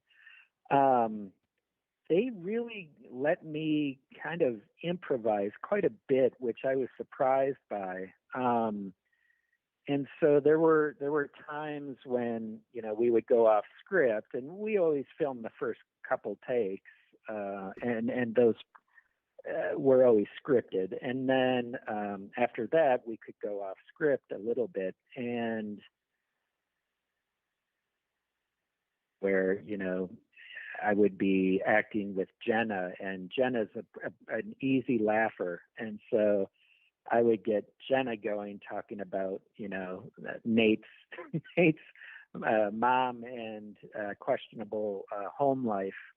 But there were so many times, like during the Christmas episode, where I think it's Rain and I and Zach Woods' character that are rocking out to, I think it's Siberian Express or something, right. A rock band that does Christmas stuff. And man, we just couldn't stop laughing. I'm surprised they even got, a usable take of that. But, that cast was always so welcoming. Rain was the first person I met, and he just, cornered me in the hallway and was just so effusive and nice and kind, and really put me at ease. I didn't know what, I had no excuse being on an actual TV set, and so that was always something that I think of fondly. And also, the first scene I ever filmed was Nate who's kind of the handyman around the office, is right. trying to get rid of a wasp's nest that's up in a tree. And that was the first thing I ever filmed. And I remember just, it was me, and then, 30 feet away, it's the crew. And it's like 40, 50 people sitting there staring at you. And I just remember right before that take, Rain said, you just do what you do. You belong to be here. You're a funny person, and that's all that we are, and that's coming from Rain, who is a classically trained actor. So right. It was, moments like that I really remember and are thankful for. No, that's awesome. Like you want to believe that a lot of these ensemble casts are welcoming and warm, but obviously, life being what it is, we know that that's not always the case. So it's nice when you get to hear those kind of stories. So that's awesome. And we are getting a few questions about What We Do in the Shadows. I got you guys. I have them. I've captured them. I'm gonna put them all together. When we talk about that, because there's a few more things I want to talk about before we get to there. In the years after getting the role in The Office, you do a voice for Bob's Burgers. You do an episode of New Girl, Adventure Time, Portlandia, Modern Family. These are huge shows that have, varying cult followings or big time like in that early part of your career, did you ever take a moment to just kind of like wow, like really, step back and go, I can't believe like I keep getting these shows? I mean, like I can't imagine what's going through your mind at that time. Yeah, I mean, you feel very lucky. I mean, you really do. And it any sense of pride that's that any sense of pride is always tempered by, the 4 or 5 opportunities you didn't get. And so, you got on Modern Family, but you missed out on these other 3 shows. Right. And so it's Hollywood where you get to pop the cork of the champagne. It's always tempered by either, missing a car payment or 2, or especially when you're starting out, missing a car payment, or gosh, I remember my car was always getting towed because I couldn't afford to renew my tabs. And because I had like 5 parking tickets on top of that. I should include that, and so, in the end, I ended up paying way more than if I had just paid off the parking tickets, but I never had the money to pay off the parking tickets at first. And so, I was very lucky and got on some really great shows, which, it's a slow game for a lot of people. And, especially for character actors like myself, it's a slow burn to get to a level that people would consider, successful, either monetarily or, fame or whatever. It takes a long time unless you're like, you're a huge blowout star of something, and that's happening less and less. I feel like. Okay.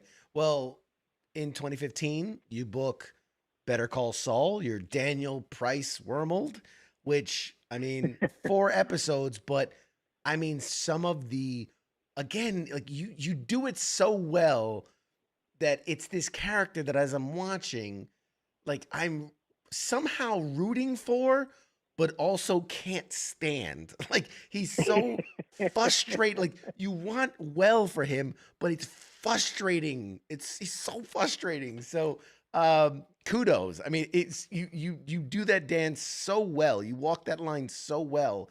Is that something you draw from personal experiences of your life? Is that just who you are? Like, how do you do that character? Thank God that's not who I am. I I don't think my wife would be around much longer. We've all met people like Daniel Wormel or Price, or he's the arrogant idiot. He's this person that just can't help himself, but to make bad choices and to alienate people by thinking he always is right. And that's kind of how I approached it. Also, when you're doing something like that, you don't want to make him completely off-putting. It's not a sketch show. And so you want to put in a little bit of just a tad of vulnerability. And I think that's when, he starts talking about his dad, and it was his dad's baseball cards and such. You really need to, I guess, pull back and just make him believable. Again, I try to approach comedy in that, and I'm sure I'm starting to really bore people now, but I try to approach it pretty seriously. Not that I take comedy serious. It's that I think if you are playing a comedic character and you try to be too funny with it, it ruins it. I think if you play that character like it's a human being, that's far better. And so that's kind of the approach I went with Price on Better Call Saul, but also, I mean, for crying out loud, that writing is incredible on that show. So I mean, I can only take a pinch of credit. and I heard somewhere that you were a big fan of Breaking Bad. I mean, as was like 95% of Oh America. gosh, yeah, yeah. So I can only imagine, as an actor, as a person that loved the show, to get the call like, yeah, you're going to be on the show, and you're going to be staring down some of the people that you've watched and feared and Yeah. loved. And what's that like? Tell me. I mean, the scene I had on the show was in the parking ramp where I'm kind of interviewing the three lowlifes that are going to protect me. One of them is Mike Yeah. Ehrmantraut, played by Jonathan Banks. And that was the first time, and it's the only time that this has happened to me, where I flubbed a line because I caught myself thinking, you're talking to Mike from Breaking Bad right now. Mm. And I just flushed, like, panic ran over me. And, and again, gosh, I've been so lucky. Jonathan, later that day, just was like, just take your time, take a breath. You're fine. You're doing great.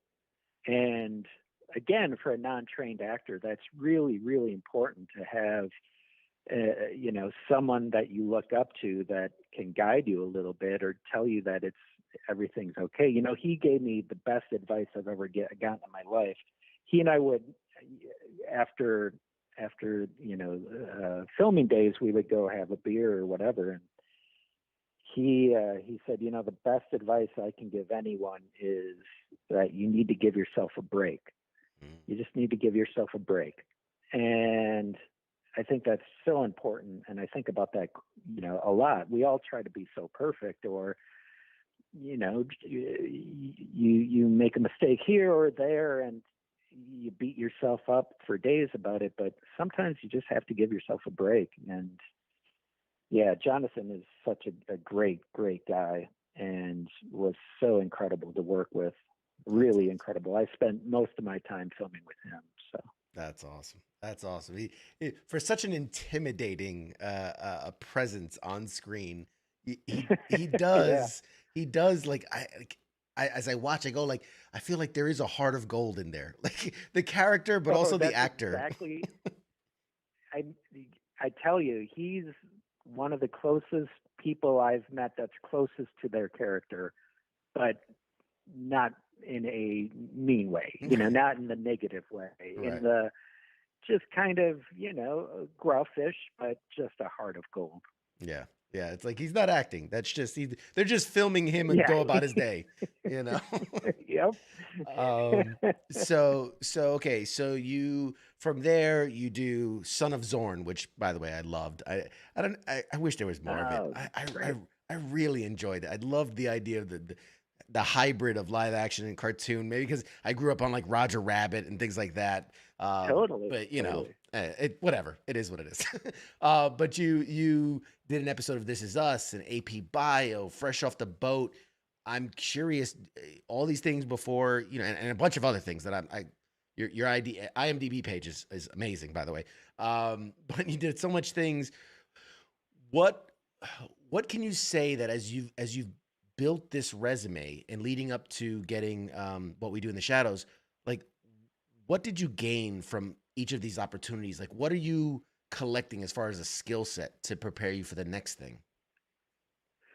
Yeah, you're collecting confidence, I think, is a big thing. And that's different than ego. It's confidence in your abilities, and an ease. I think if I were to go back, I would see a progression of being more at ease on camera and feeling like I do have a skill set now. And that is something that you gain with each show you're on, whether it's behind the scenes or in front of the camera. I mean, behind the scenes, you're dealing with a lot of people that you've never met before, every show that you do. And so you're building a skill set in your ability to communicate better and to empathize or sympathize or whatever it is and connect with people, which is so important in any business you're in or any line of work you're in.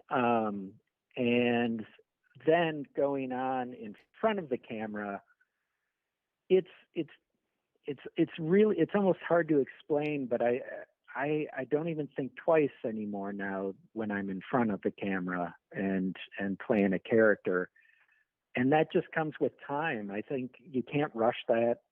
I can look back on my first appearances on The Office, and I still think they're, fine, and people seem to like them. But when I watch, say, What We Do in the Shadows, I feel like the character is I guess a little more drawn out or a little more well-rounded. Real. Yeah, well-rounded. Thank you. Okay. And I think that just comes with time. You can't rush it. Sure. Yeah. I almost get the feeling that from everything we've talked about so far, that maybe early in your career, there was this sense of like, oh no, maybe like I'm a fraud. Maybe they're going to find out I don't belong here. Like one day they're going to wake up and realize, what are you doing here? You shouldn't be here. Has that gone away? Has that gotten smaller? Is that still there? Yeah, the imposter fraud. Yeah, it's not so much there anymore now that I haven't thought about it in quite a while, and so I guess it's not as much there. I think being on Shadows has helped probably because that's the first show I'm a regular, series member of. And so I feel like, well, if they bought it, who am I to argue? Yeah. I have a lot of friends in the business that still have that, and they're far more successful than I am. So maybe I'm just dim. I don't know. Hey, sometimes what's it? Ignorance is bliss, right? You just yeah. There enjoy you go. it. Exactly. All right, we got a ton of questions, obviously, for What We Do in the Shadows, guys. I'm going to get to them. So right off the boat, let's see. We got Kyle on YouTube says, "What do you sorry. Okay, let me try this again. Who do you work with the most in season 4 of Shadows?" And I don't know if in season 4. That's okay. Are you allowed to say? Interesting question. What's that? I said, are you allowed to talk about it? Are you allowed to say? Yeah, I season 4. I don't work with anyone all that much. And then I work quite a bit with Matt Berry. There you go. So Laszlo. Which by the way, season 3, the two of you guys like becoming friends and it's so good. It's so good. These two opposites that really shouldn't work well together. And but the comedy gold between you guys is phenomenal. I really loved it. So, I'm happy you like it. Kudos. Let's see who else we got. Okay, here you go from, oh my God. The usernames, I can't. Ash Shytown, I'm going to go with. It says, for Shadows, what did you think of Kayvon's impersonation of your character on the show? Well, unfortunately for me, that's not the first time I've heard Kayvon do my voice. Kayvon fancies himself an impressionist, and he is quite good. And so there's been many times where, he'll either do me or do Matt Berry. And it's always funny. I mean, it is always funny. And it's, you have to sit and think, well, I mean, do I really sound like that? But I'm sure I do. So it was really funny that they wrote it in finally for him to do. And, it was funny because he said, "Hey, can everyone send me just a clip of you saying the lines that I have to say?" And I just was like, "Yeah, well, you idiot! You do me all the time. Why do you need why do you need to hear exactly how I would say it?" But he did a great job. It's so funny. He's a very, very funny person. All right. All right. Let's see. From Bree, what cast member cracks you up the most? Oh, Natasha, who plays Nadja, Natasha Dimitru. She's one of the funniest people I've ever met. Yeah, she just, we film a lot at night and early morning. So a lot of times it'll be like 3, 4, or 5 a.m. and you're just kind of punch drunk. And her performance always makes me laugh. And she's one of my favorites too. I love them all and they're all great to work off of. But I really enjoy the times I get to work with Natasha because they're so few and far between, I think. Right. Right. Yeah. I think she's definitely, one of the characters that, she gets to really ham it up. She gets to really go over the top. Totally. Which I think, like, when I watch a show, I can almost get a sense of like, are they having fun doing it? And you guys, the cast, look like you're just having a ball. Like it doesn't Yeah. look like you're trying really. It just looks like a lot of fun. So I mean, kudos to you guys for making it look. I mean, who knows? Maybe you're just that good of an actor, but you really do make it look like you're having fun. So that's good. No, we do. We definitely do. From Evan, he says, huge fan, Mark. Will the cast be going to Comic-Cons and panels this year to talk about season 4? I hope so. I don't know yet. They haven't really gotten into that yet with us. It's my favorite is going to Comic-Con because you get to meet, love the show and stuff, and that's honestly far better than going to, just a where you're just talking to a bunch of critics or talking to other people in the industry.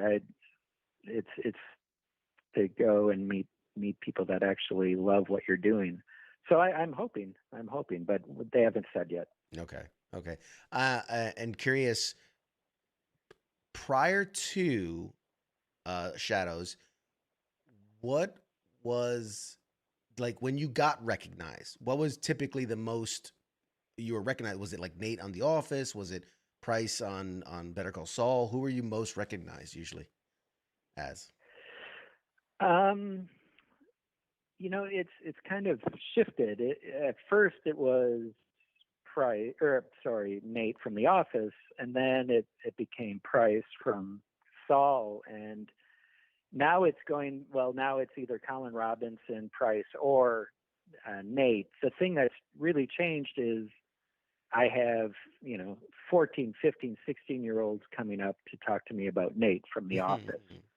And so that's really neat to have a younger generation that's now finding a character that you did. I guess it was only 10, 11 years ago, but it's still pretty neat. Yeah, absolutely. A new generation being exposed to comedy greatness, which I didn't. Well, I don't know about that, but I didn't say it The earlier. Office, for sure. I didn't say it earlier, but I did. One of my favorite scenes with you as Nate is when Rainn Wilson, Dwight he's trying to pick up the day laborers, and you're having to converse with him in Spanish in front of all these. That was I don't know why. My wife's El Salvadorian, so that's probably why I find it so funny. But because I stand next to her and I talk Spanish and I feel like I'm like, okay, yeah, that's how I feel. So that was awesome, man. You did it. Was speaking Spanish tough for you, or was that something you've done before? You know what? I remember thinking it's really tough. I am awful with foreign languages. It's an area that and I don't know. I've just always been bad at it, but it was something that I knew the writers were so smart that they knew it would be funny in my Midwest accent. So yeah, that was and that was my first scene with Rain, actually, or with any other cast member, was that scene. And so that's a special scene for me too. Awesome. Let's see another question from Evan. So what did you, okay, so now spoilers for those that haven't seen, finished season 3, which how dare you? I mean, you've had plenty of time. But for those that haven't seen, your character, Colin, dies. I mean, saying in quotation marks, he dies at the end of season 3, only to be found out to be kind of whatever you want to call it, reincarnated, or it's not really reincarnated. He's I mean, what would be the term? Rebirthed. Yeah, I like that. Rebirthed from himself, I guess. So he wants to know, what did you think of your death scene, and what it means for your character going forward? That's an interesting question. I loved the death scene. I thought it was really good and really well done. We have an incredible effects team on set with us that do practical effects. So that was a dummy's head that Nandor kind of reaches into, and, Right. and all that goo is in there. And they filmed that like 4 times, and so each time they had to have the head, that they needed the head to be able to spring back, and so you wouldn't see the line marks where the cracks were. I mean, they're just so brilliant with that. It's interesting. One aspect, you want the character to be a little different, and at the other side of things, it could be really funny if he's not different at all. And so that was a decision that we had to make that I think people they'll have to wait to see what happens with that. Right. It'll be more interesting to see, for me personally, if I change anything going into season 5 now. And if there has been any effect to him going through this transformation, we'll see. Nice. But yeah, we'll have to wait for that. I'm excited. So that's the next question. Is perfect. Can you say? Do you know? Has it been announced? When does season 4 come out, man? These people, they're begging. They're begging on this chats right now. They want to know. Is it soon? I don't think it has been announced, but I think it'll be. I don't know. I'm going to say July would be my best guess. Okay. I think I heard that at some point, but it's not a breaking story or anything. You've heard it here first, ladies and gentlemen. Would be, yeah, exactly. That would be my guess. We're gonna leak it to TMZ. You heard it here first. Mark has confirmed, committed to July. Yeah. So I'll get a call from Mickey Mouse. From Sarah G on YouTube. Hi, Mark. We need more Nandor and Colin scenes. Anything? Can you tease? Are we possibly going to see more Colin and Nandor scenes in the future? Yes.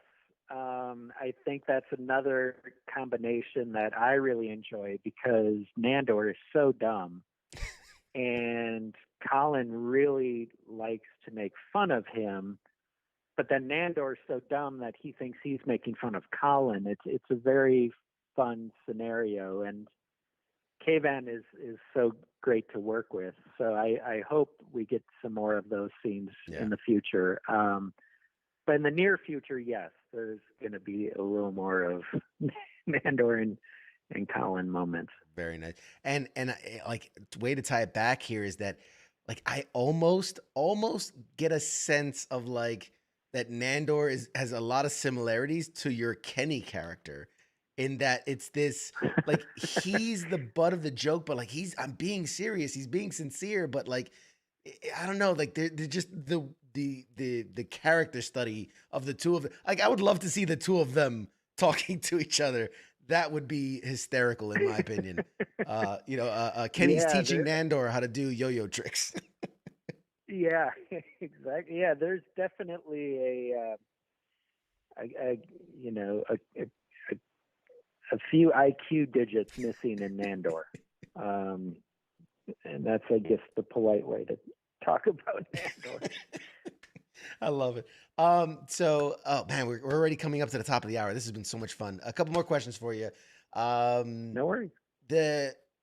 So for those that don't know what we do in the shadows, there was obviously there's source material behind it, right? There was a film made, very much like The Office, right? It's based off something that was done before, and then it's the Americanized version of it. What did you know about it prior to booking it, or is it something that you became aware of after? And did you look at it, or how does that work for you? Yeah, no, I definitely watched it before. I watched it when it came out. And I just remember being so jealous. It's such a smart idea, having a world where vampires coexist with mortals is just such a funny idea. And then to create a mockumentary around it, I was very jealous of those guys. And then when the opportunity arose, I was very excited, but then didn't hear back about any of it for months. And then just out of the blue got the call and said, "Hey, we're going to be filming in the fall." So it was exciting. But yeah, I was definitely familiar with it. Nice. I'm curious. So you find out you get booked for Colin Robinson. What kind of prep goes into you creating this character? I mean, obviously you're playing the words as written, but for those that don't know the bit, like you have to give life to those words. So what's that prep work for you? I wish I could tell you that, I trained actors write down a bunch of stuff and rehearse and all that. I usually just let the writing find it for me. And after a few episodes, the character's usually there. With Colin, I like I mentioned earlier, I used to temp. I spent 5-6 years temping in various offices and various settings that I've known a lot of people like Colin Robinson. I've been stuck in conversations week after week with Colin Robinsons, and so I drew on that past experience that I had to flesh him out quite a bit. And I think if you watch season to season, he comes into himself in front of the camera. He becomes a little more at ease with the camera being around, and that was definitely something that I thought about beforehand, which is it would take a little while to open up to having cameras around you the entire time. But yeah, as far as preparation goes, I just try to find it as quickly as possible in the writing, and in the direction. They'll tell you early on if there's something that you're doing or not doing. They'll let you know. But yeah, luckily I just kind of slid into this character pretty easily. Okay. Hey, there's nothing wrong with that. And I think too, you obviously had the experience to draw back on of that fake camera watching you record, like from The Office, right? It's Sure, the same, it's the same totally. shtick but obviously a supernatural spin on it. It's the Supernatural Office. Yeah. It's the monsters. Oh yeah, sorry. Documented. Yeah. Oh, no, I like that, and I never even thought about the monsters if they were documented. I like that.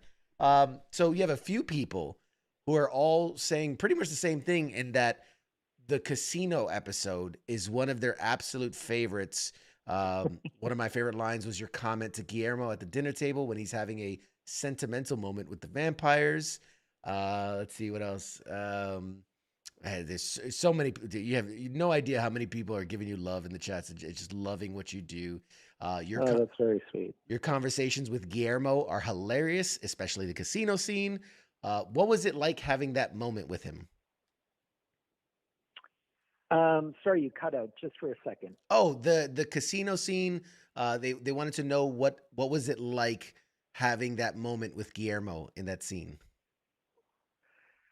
Harvey's fun to work with in that he just plays a really great straight man. And so I felt like with him, I can do anything and he will reciprocate perfectly. He will give me the exact perfect response. And so I remember thinking that I can do pretty much anything here and he'll respond accordingly. And he, again, like each of these cast members brings their own specialty to the table. You know, Matt Berry's bluster and Natasha's, very high amped behavior. Kay Van can do great stupid people, and Harvey can play a great, straight man. And it's a talent. It's a definite talent to be able to do that. And so anytime I get to work with him, I'm excited because Colin can just do any sort of reaction towards him, and it'll play perfectly. Yeah. I look at like these ensemble casts, like the really good shows, it's like one big Swiss Army knife, and each character, Totally. each actor is that one, utility item that is perfect for that specific scenario, and then you can kind of match, and like you can have fun with it. And it like I said, it just seems like so much fun when you guys are doing it. Let's see. Yeah, you're absolutely right. I mean, and the writers write to those abilities. Yeah. And speaking of that's a perfect segue to my next question, which was, you said you find yourself in the writing, you find the character in the writing, and it makes sense that, they've established this is in the writer's head, this is who the character is, and then you're going to go give it life. As you continue on and you get to season 2 into season 3 and you've found your way into that character, do you get a say on Colin? Like, do you go, well, I think Colin might say this in this scene? Like, do you get to put your stamp on him, or do you still just let the writers do what they do and try not to interfere? No, the writing is so good, and they're very good about letting me improvise. And just like on The Office, they were really good about letting actors, go off of script after you get a couple in the tank. And so we always try to get 2 takes exactly how they're written. And then I can go off and start talking. A lot of times my long-winded, I guess where I'm feeding and I'm trying to bore someone, a lot of that is just me talking about stuff I know. And otherwise, if it was written, like written word for word, I would come across as as just acting. Right. And saying lines. Whereas if I'm talking about it at the top of my head, there will be some pauses that are natural, which you would have when you're talking to someone in real life. But no, I guess being married to a writer, I think I know better than to say, oh, my character wouldn't do this at this point. I think that's for like maybe if you're a lead on a hit show and the show has your name on it or something. Maybe then I think people can feel like they have that I guess responsibility to the character or something. But Right. in any of the shows I've been in, I've never been asked to do something or say something that I didn't think was appropriate for the character. So again, that goes back to being just kind of lucky. Okay. Fair point. Fair response. All right, guys, we're going to a couple more questions from the audience, and then we're going to call it a night because Colin has been, Colin, I just called you Colin. See, Mark, I'm boring you. Mark has been happened. so good and given us so much of his time. We'll ask a few more questions and we're going to let him go.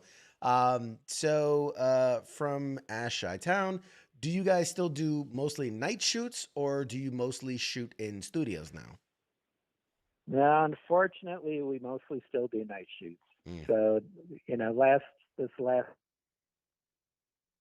3 a.m. call time, at 2 a.m. call time, that's when you have to be at set. And, it's hard to be funny and improvise at 4 a.m. As I'm sure many service people know, waking up that early isn't the best thing to do. Yeah. That's usually when the most comedy comes out of us. It's just when you're sleep deprived and third day without Well, food. it's when we laugh the most. But That's a fair point. Fair point. See, from Daria in the Woods, Mark, you're my favorite part of Shadows. Are there any new sets in season 4? So I guess, are we going to different places that we haven't been before? yes, I can say that. There you go. Okay. And right. this, like I said before, this show each season it goes above and beyond. And we have a great set designer, Kate Bunch, who I think is one of the best in Hollywood that I've ever worked with. And her and her team, they outdo themselves every year. Outstanding. Outstanding. All right. Last 2 questions, guys. We got to let them go. So from Will May, we got to know, do you root for Guillermo and Nandor as much as the fans do? I don't know if I agree with that, but do you? I don't, and I'll tell you why. No, I think it's great that people do. I guess because Colin is kind of detached from that,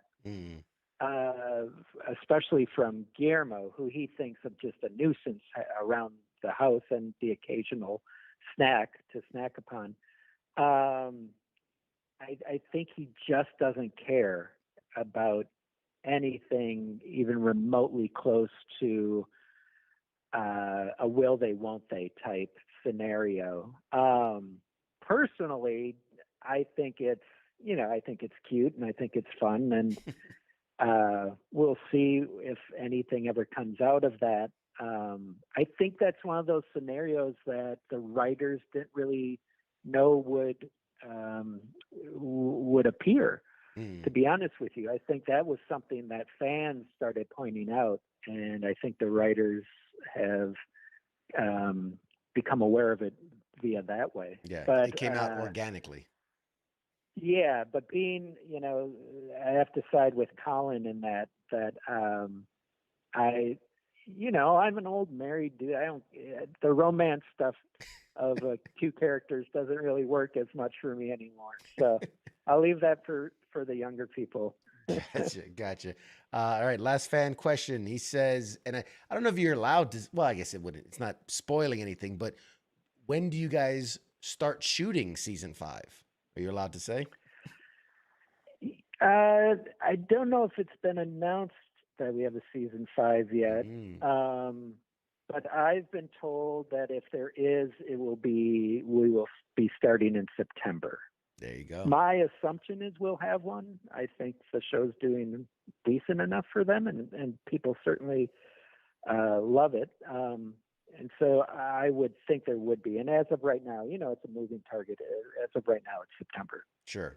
And I would hope it is. Yeah. I mean, you guys have been Emmy nominated. What a huge honor for that. I mean, very much. You've been on Emmy award winning shows, but like you said, to be a part of the main cast, right? To be part of the when you think of the show, that you're one of the people that come to mind because it's your show. So I'm sure to be nominated is such a huge, rewarding thing for all the work that everyone puts into it. So that's awesome. Again, congrats. Yeah, absolutely. And award shows, you can say what you want, but I think no matter what field of work you're in, it's always nice to be recognized for putting in hard work. And so it is an honor, when you're on something that is recognized for everyone's hard work. That's awesome. And I'm going to ask you the last question of the night, and it's going to be,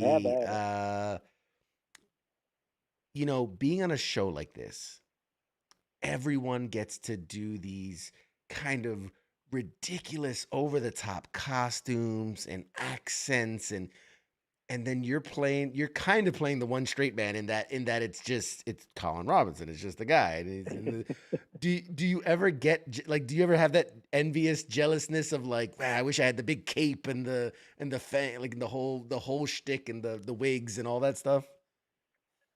No, you have no idea how much that stuff weighs and it gets wet and just becomes, it's like, well, you would know. I mean, Yeah. you service people, because it's like, it's 50 pounds on your back all of a sudden when those capes get wet. And they spend forever getting their hair done. And I'm honestly, I obviously don't get my hair done. And so I am in the makeup chair for 10, 15 minutes, and then I'm ready to go. It takes those guys an hour to 2 hours every day. And those fangs are just a pain in the ass for them. I really, like, Harvey and I, Guillermo and I, are so lucky that we don't have to do even a half of what those guys have to do. And the flying, I mean, that hurts. I mean, it's right on your crotch, and you don't sleep well that night. What a great spin on it. Yeah, I'm more than happy to just wear my beige. I'm just happy to be Colin. I'm just happy to be Colin. Yep. Awesome. Yep. Well, I'm going to give you the last minute here. Is there anywhere people can follow you on social media? How can people support? Is there anything you want to promote? What do you have coming up that you want people to see? The floor is yours, sir. I'm kind of off social media these days. I think being on a show like this where people actually want to know things about you and ask questions about a show that you're working on is really huge. That's the support that, I really love. As far as things coming up, there's a handful of little things here and there, an animated show for Netflix, but stuff like that coming up. But, I really like just being on a show where you can tell there's people that actually enjoy what you do. It's when you're on a show, you don't really have an audience there unless you're on a multicam type situation. And so hearing people loving the show and bringing up stuff that I had already forgotten about is really great. And I really do appreciate that. Awesome. So humble, guys. So humble. I'm gonna find the things that you got coming up, and I'm gonna talk to the audience about it so that they can go check it out. Because we appreciate you for taking the time and sitting with us tonight. This has been a phenomenal conversation. Thank you so much, Mark. No, thank you, and thank you to everyone out there. What you guys do is a trillion times harder and far more important, and we certainly appreciate it. Awesome. Well, guys, I'm going to toss to a break. I'm going to say goodbye to our guest. This has been the amazing, fantastic, hilarious Mark Proksch, everybody. We'll toss it to a break. Thank you again, Mark, and we'll be right back, guys. Shots.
everybody. We back. Mr. Radar. What's up, buddy? Hey, what's going on, man? How you doing, man? Hey. It's making me think of like Krusty the Clown from the Simpsons. That was what'd you think of Mark, man? It's good, man. How awesome is he? He's good. The nicest freaking guy. Nicest guy. Yeah, absolutely. I'm waiting. So. I know it's coming. Everyone comes on here and is so nice and so great, and you're so great with them. I'm waiting for someone to just be a fucking jackass. So I just what do you think's gonna happen? What do you think's gonna happen when, I don't know. when that day comes? That's what I'm waiting for. I don't know. Nobody knows because everyone's so nice and awesome. Everyone like has just been so grateful and gracious to us. Really. Yeah. And it's great. Even like sometimes we get people on and we might have talked shit about some of their properties and they still come on and they're pretty cool about it. Yeah, man. I really like I love it. Yeah. I love it. He's a funny dude. Really, you guys got to see this K-Strasse. Like, I watch it, and I'm like, oh, this is a guy who's seasoned in the way that, like, you know, Borat was, right? Where he was like he was good at this. But like when you find out the background, it's just like, nope, he was just a guy that thought this would be funny, and gets on like public access TV and local news and just makes a fool of himself. Like, it's so funny. It is so freaking funny. And then just the Cinderella story of like that led to him being on The Office. Yep. Like, imagine doing a prank, that you videotape, and then they're like, oh, hey, do you want to be in the next Marvel movie? That was funny. And like, I kind of want to do that. So, hey, Marvel, if you're out there, if anybody from Disney's listening, yes, I'm open. Exactly. And he promises not to talk shit about your properties. I'll make it good. I won't talk shit. Thank you guys. Thank you so much. Oh, that's a good point, Heath. Yeah, you're right. So I gotta figure that out. So Heath says that Radar's bubble needs to move because, like, when we're live, it puts a little live symbol in the top corner, and that covers you up. But are you full screen? Because if you're watching us in like the little mini screen, then like, yeah, the live's gonna cover them up. But like, if you full screen it, let me try. If you full screen, you shouldn't block them too much. I keep my screens on half, and we're so small on that. It's way up there. Ooh, maybe it's on the phone. Maybe it's on his phone. Yeah, if you're on your phone, it might be covered. Try it. But I haven't really. Yeah, I haven't looked at. This is odd that I'm on my phone like during the during the show, but I kind of want to see like where we're at. Yeah, see what it looks like. But yeah, no, this is, dude. We have had such a streak. We've had such a streak of just incredible guests. Absolutely ridiculously incredible. Like, I honestly feel so blessed and so lucky. And the next three, oh yeah, it covers you up just a tad. But you know what it does? It covers up my bald forehead. So it's fine. I think it's fine. So real quick, let's talk about who we got coming up. Oh, because I'm very excited. Sometimes we don't do this. Sometimes we don't do this. Sometimes we don't do this. Well, we don't talk about who we got coming up because they're gonna. What if they cancel? What if they cancel? Well, because there's always a chance they could cancel. What if they actually listen to our show beforehand? They're like, no. Hey, it worked out with Cheyenne last week, where he's yes, he came on a firing, man. That was awesome. He's like, he did his research on us. Yeah, he was not walking in blind to this shit. He was like, nah. I watched you guys. I know what to expect. I was like, oh. He's like, make sure Radar don't show up. Make sure Radar's there. He comes in, he goes, who are you? You is not. You is Radar. Who is you? So next week we have Matthew Letcher, who, again, a ton of work, where you might know him best at is the Reverse Flash on CW's The Flash. And like he's So been he's in slow. No. I get the joke. I mean, when you The think of like the reverse Reverse of Flash, Flash would yeah, it's be slow. He's you- like Captain Slow. yeah, no. That should be a book. Oh, I should write comic books. Ugh, Captain God. Slow would be awesome. You're not gonna be on next week, right? So yeah, so Reverse Flash from he's Legends Tomorrow, and he's been on all the shows, Arrow and all that, but and a million other things. I just saw him. He had a guest appearance on How I Met Your Father. He was like the owner of the store or the. Is that show good? Yeah, it was, I can I t- can I enjoyed it. I think it's gonna get Okay. better. I do think it's gonna get better. But Alright. I told you I was at Carter Bay's house a couple weeks ago, Yeah. and obviously he created How I Met Your Mother, and so I Did he create asked him. How I Met Your Father too? Is he on that team? He's one of the executive producers. But I asked him. I said, like, did you get involved and everything? Like, did you? He goes, nah, I kind of stayed back. Like, I gave him a couple notes on things, but it's like that was their vision. Like, it's the showrunners came in, they pitched it, and he's like, you guys go ahead. It's like it was their vision. I had nothing to really do with it. So I asked him. I said, well, what do you think of the show? What an honest guy, because he goes, I would have did things differently. But Fair enough. he's like, but it's, it's okay.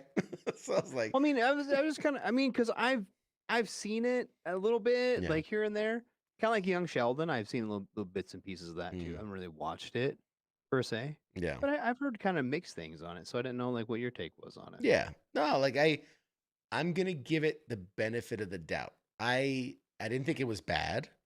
Okay. I think it Fair was enough. slightly above average, Okay. almost to good, Okay. almost. And I feel like they're just finding their way, and they got a full season because I think they only did like 8 or 9 or 10 episodes, something very short season, and they got greenlit for a second season, and they're gonna get 22 episodes. So I feel like when you have more time to develop that story, there's a lot more you can do with it. They only had a very short time to make all these characters interesting, so things kind of had to be like boom, boom, boom, boom, boom. They didn't have that full range of time to really stretch out the story. So I think with season 2, I think that will really determine where it ends up falling as a show. Like it's either gonna get better or it's gonna be a long 22 episodes. But I have a good feeling they have a really good team that's working on it, and Well, and sometimes they gotta warm up a little bit. yeah, there are you look at certain shows that like their first season was okay, it was good, and then it was like 2, 3, and 4 where they really stepped it up. So yeah, so next week we got Matthew Letcher. The week after, I'm very excited. We got Kevin Bigley. If you guys watch Upload, which you should because it's a great show, he plays the best friend of Robbie Amel's character, another person we've interviewed on the show. And I'm very fascinated by his character because his character was a lieutenant in the military before he got uploaded. But man, I'm fascinated by his character because his character is a real goofball, but yet like he was supposed to be this like badass lieutenant. I don't know. We're gonna talk about that. I'm fascinated by his character, so we'll talk about that. And then we got Tails coming up the week after from Sonic and Tails. Tails, Colleen O'Shaughnessy. Colleen, sorry, not Colin. Colleen. Yeah. I'm so Colin from the show. Colleen O'Shaughnessy. We made her reschedule, right? Because we were sick. So when we were sick. No, that was Kevin. Kevin Bigley Yes. was the one that we rescheduled because Yes. I was sick. I like how you said we. I was sick. Well, because And I when I'm was- sick, you still have a show, but when you're sick, we don't have a show. It's just me in bed with a Gatorade going like, welcome to Bob, Coach Warrior, CQ radar. But yeah, so lots of really cool things coming up. My Go my ahead. son is turning 10, Mm-hmm. and his birthday party, we're taking him and all of his buddies to see Sonic. Sonic 2. Nice. Sonic 2. Very nice. Very nice.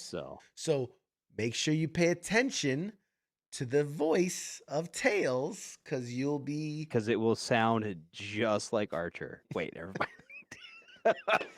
Why is Bob from Bob's Burgers running around with Sonic? Yeah. Although when you do see that movie, also realize that Knuckles is Idris Elba. So very serious actor playing a red chinchilla or whatever it is that he plays. Yeah, I don't even know what they are anymore. Whatever is. Yeah, Knuckles is. I know Sonic's a hedgehog. Mhm. Tails is like a fox thing with like 3 tails or something. And then I think wasn't Knuckles like an enchilada or enchilada? Yeah, gordita. It's a gordita crunch something. Yeah, Yeah. Speaking of punch drunk from it being late, yes. yeah, What's that diet do? fingers crossed. Well, not your crossed. fingers, but I mean, All left right, hand fingers crossed. I'm gonna rebuild my PC this week. So with the new chip, huh? you know how things go when I start messing with the technology. So fingers crossed, next week we have a show to go back to. Sometime, someday, Mhm. you're just gonna be fucking happy with what you got. You're gonna get it figured out, and you're No. gonna fucking leave it alone. No, not gonna happen. Not gonna happen, bro. Fuck it, Bosley. Not This gonna week happen. worked fine. No hitches this week. Better fucking rebuild my computer. No, that's typically how it works. But yeah, no. So we'll see. Okay, really, a peek behind the curtain. Seriously, I don't even know who's still listening to this nonsense, but I have no backup. Like, in the sense of like, if my PC went down, okay, I have another computer. Mhm. Obviously not as powerful, whatever. But like the things you're seeing on the screen, the little CQ logo down here, radar's bubble up here, the little ticker scrolling. Those are things that have been built within OBS, within the system that we use to broadcast. If this PC goes down, and I lose it, and I mean like goes down in the sense of like the chip's fried, like I don't have I'd have to rebuild the show from scratch. You Every should graphic. probably back it up to something. You know, I was just thinking I should probably all the graphics, all the music, all the headers, all the everything. The Take that external hard drive you have that's full of porn. that's not a bad idea. I should probably back up the files on my computer. I mean, it's not the worst idea we've had all day. Because at this point, that's the only thing that hasn't happened yet. I mean, we've lost sound, we've lost camera, we've lost internet, we've lost power. The one thing that hasn't happened You're yet. lucky, actually. You say that. Half the day today, my house was without power, and I almost had to fucking not. We've got this blizzardy, icy, stormy thing going on. It's fucking bullshit. And this fucking substation went out. Like 3/4 of the town was without power. So Good times. Yep. But anyway, all right, Raider. I think we've reached that time of the night where you Bye, Radar. where you get to do your thing, the one thing you're known for. Fucking up. Is it time for Radar to fuck some? Sorry about it. Talk shit. Is it time for me to talk shit? 'Cause I'm good at that. Oh, the outro. Yes. Tell the fine folks at home what they can expect on this fine station of WTF Nation Radio. Well, you have been listening to Pop Culture Warrior, CQ and Radar. Tomorrow is Wednesday, a day of no scheduled activities. We will be off tomorrow. Everybody will be off tomorrow. Well, the radio side of it. You probably have to like work or something. But anyway, we won't be here. Thursday, though, we'll be back and bigger and better than ever with the Sergeant's Time. Sergeanting, Ice and Spanky. We're talking about all things Big Army, National Guard, Reserve, fucking retirees, all kind of shit. They'll be talking some shit about the shit. There's talking. They're good people, though, and they got good information to pass on to you fine folk. Now, Friday is Good Friday for Friday Night Freedom. Okay? Pause. Pookie, Kaz and Pookie combined make pause. Pause. Anyway, not very good at this. Okay, so, but they'll be here Friday night for Friday Night Freedom, and it's Good Friday. So if you are religious, it's your last Friday without fish. There you go, or without beef. It'd be a good Friday to tune in. Yeah. Oh, Whoa! Anyway, Saturday and Sunday, we're off work. Sunday, we're going to get a blizzard here again. So for Easter, I'm just going to take the white ass eggs and throw them out in the snow and say, good luck, kids. Bye. See ya. sorry about it. Sorry about it. But Monday, we turn around and come back, right, to the Monday edition. Okay. That is, I believe now we've kind of settled on Ice and Shipwreck. Believe so for a minute. Yes, sir. Ice and Shipwreck, talking about current event stuff, right?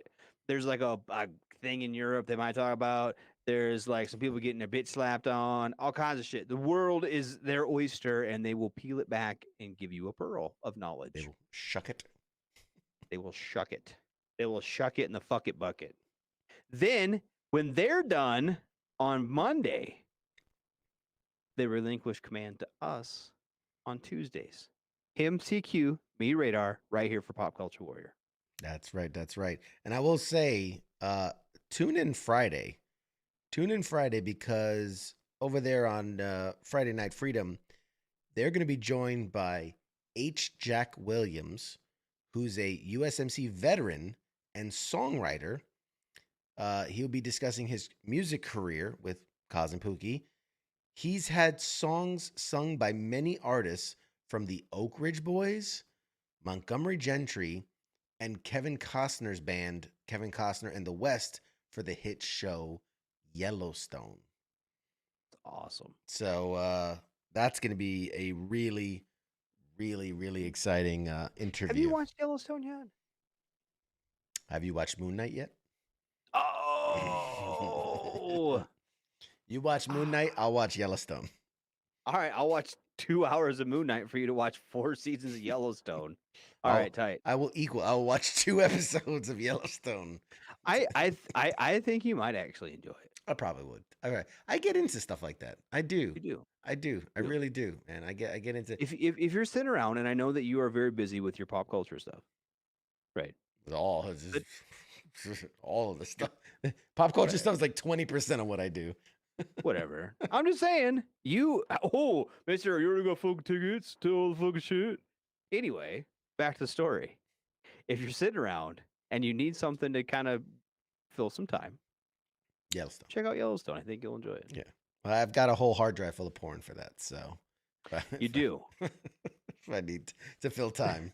Oh, you take that hard drive full of porn and put your fucking computer on it. 'Cause you Yeah, might I need should. to I really should. I back really that should. shit up. Gotta learn how to back up files just in case. But alrighty, ladies and gentlemen, boys and girls, this has been another wonderful, wonderful edition of Pop Culture Warrior. We're so blessed to get to do this. So thankful. Thank you guys for tuning in. Thank you for always hanging out with us, participating. Heath for being at every single episode since the beginning. We're got 5 more episodes till we hit 100. Till we beat 100. That's crazy. 100 episodes of What are we Pop gonna do Culture about it? Warrior. I'm still blown away. I remember it feels like just yesterday where I was like, all right, let's try this thing and do 2 or 3 of them, and when it goes bad, I just stop. But yeah, we've come up on 100 episodes, man. And I have something special. People telling me I'm crazy if I'm going to give it away, but I think I might give it away. What are you giving away? What are you thinking? The shelf? The shelf? No. Yeah. It's like pick one item from the shelf. No, something bigger. Something bigger. What? Yeah. The stuff shield? stuff on this bigger. Bigger. Than the shield. Bigger than the shield. Bigger. We're not talking size. I mean, No, I'm I talking think about it is kind of importance-wise. size bigger. But yeah, that shield's probably about $400. Yeah. Bigger. Than that? Bigger. Wow. Bigger. Your computer? not that big. not that big. Especially not after this upgrade. Not that big. But big. We'll talk offline. All right. Then. All right, guys. It's been real. Thank you so much for tuning in. We will see you next week. Say bye, Raider. Bye, Raider. Shots.